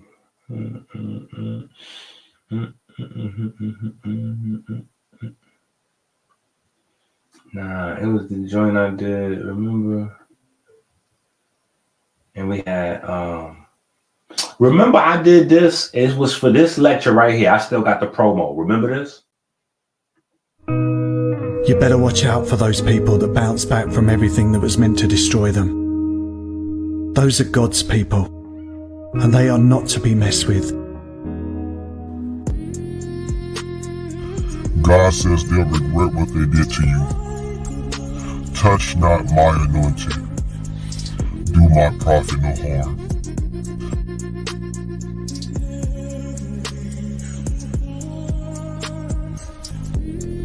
They're gonna regret, guys, what they did to you, man. People know what they've done. I'm talking about the people that walked out on you, the people that betrayed you, the people that set you back. God don't forget anything, man. Understand what I'm saying? God remembers everything, man. So don't go out seeking revenge. Be patient and wait on the Lord, because guess what? He's going to renew your strength. Amen. God is going to reveal your enemies. He's also going to remove them before he bless you. Don't overthink it. Don't overdo it. Don't go and seeking revenge. Vengeance shall be mine, says the Lord. Amen. So people have a tendency to just do certain stuff to the chosen ones and think they're going to get away with it. You're not going to get away with it. It says, touch not my anointed. Do thy prophet no harm. And there's certain kind of people you just don't want to just mess around with like that. You better watch out for those people that bounce back from everything that was meant to destroy them. Those are God's people, and they are not to be messed with.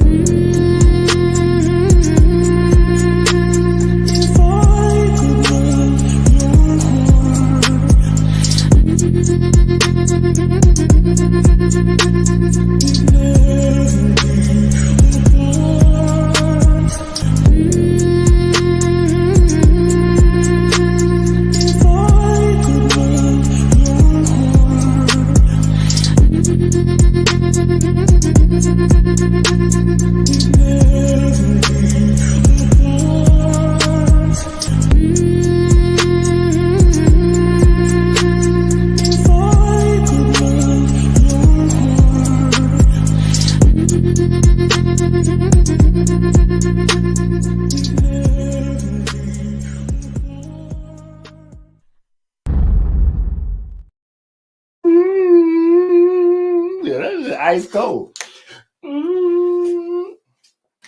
I like that, John. Don't worry. God gonna get them back for what they did to you.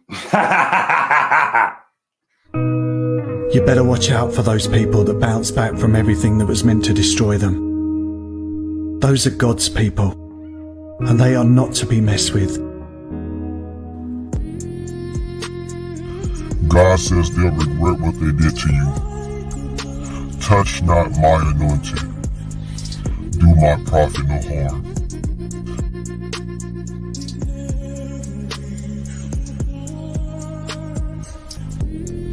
They're gonna regret, guys, what they did to you, man.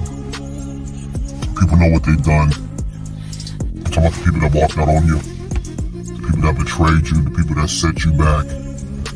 God don't forget anything, man. Understand what I'm saying? God remembers everything, man. So don't go out seeking revenge. Be patient and wait on the Lord, because guess what? He's going to renew your strength. Amen. God is going to reveal your enemies. He's also going to remove them before he bless you. Don't overthink it. Don't overdo it. Don't go and seeking revenge. Vengeance shall be mine, says the Lord. Amen. So people have a tendency to just do certain stuff to the chosen ones and think they're going to get away with it. You're not going to get away with it. It says, touch not my anointed. Do thy prophet no harm. And there's certain kind of people you just don't want to just mess around with like that. You better watch out for those people that bounce back from everything that was meant to destroy them. Those are God's people, and they are not to be messed with.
The gods have blessed us. We must act now. We must act now to save us, to save our souls.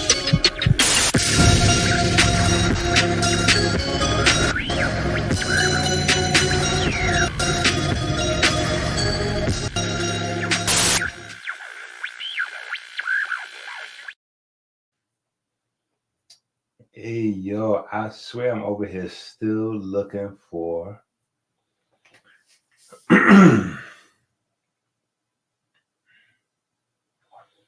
so far I have searched 8 hard drives. So go get you a snack.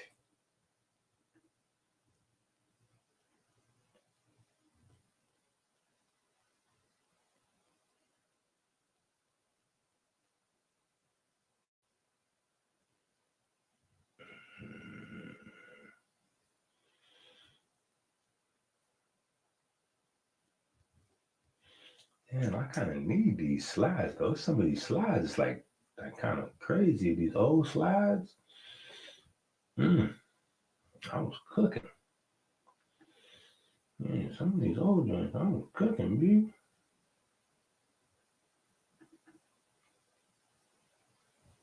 Oh, that's trash. This shit I can't crazy.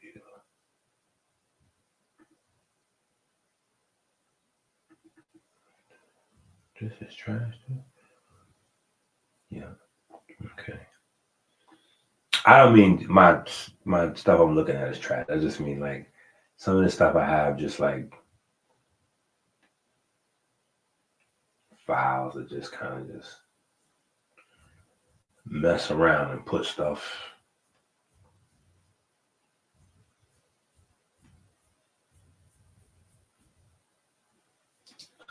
All right, so it's not over here. See, so y'all could be looking at me, or y'all could be looking at a little something besides me.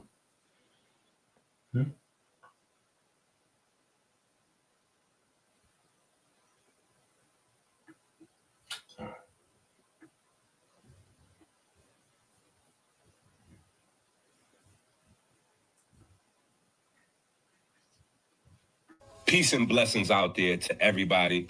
My name is Dr. Inky, the founder of the Melanin versus Diabetes movement and ministry. Our goal is to fight diabetes by creating a biochemically literate society, one book at a time, one person at a time, one household at a time. Join us now by going to Amazon.com and getting all of the books,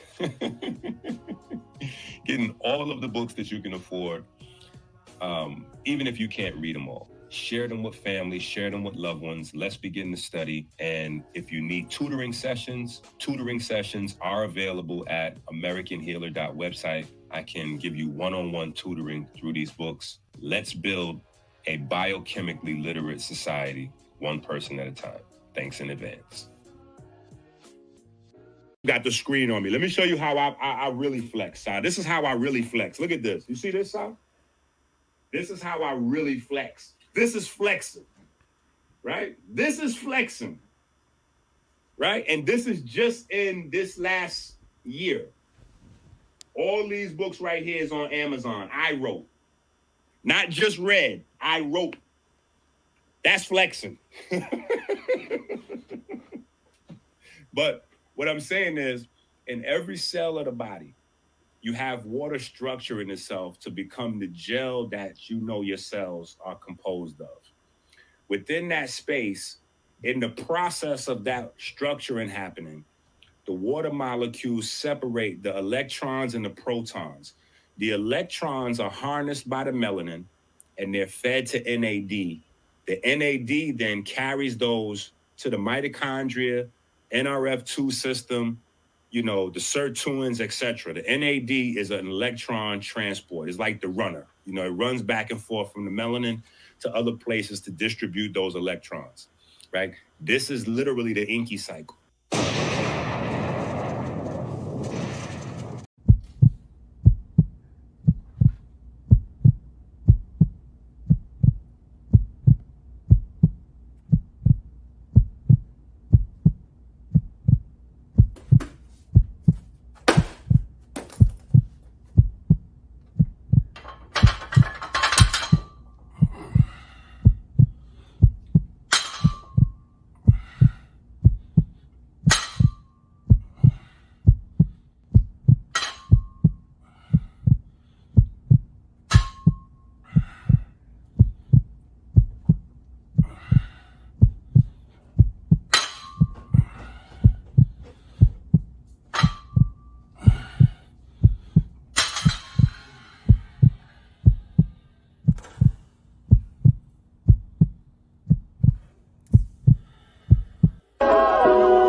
Video view should come with a share. Every video view should come with a thumbs up. Every IG like should have a repost to it, a share to it. That's free and don't cost nothing. Of course, it's a certain level to being humble, but there's another whole level to this when you're making generational discoveries. Nobody discovered I've discovered the physicality of the light body, the real location. When niggas talking about it, I'm being about it, I'm living it. This shit goes beyond all that fucking debate discussion. Ain't nobody doing it like this. Niggas ain't did it like this in the fucking 5,000 years. Way better than colors. Way better than colors. Of course, my work is good. It don't mean nothing. My work is good. I'm not selling celebrity. I'm selling good work.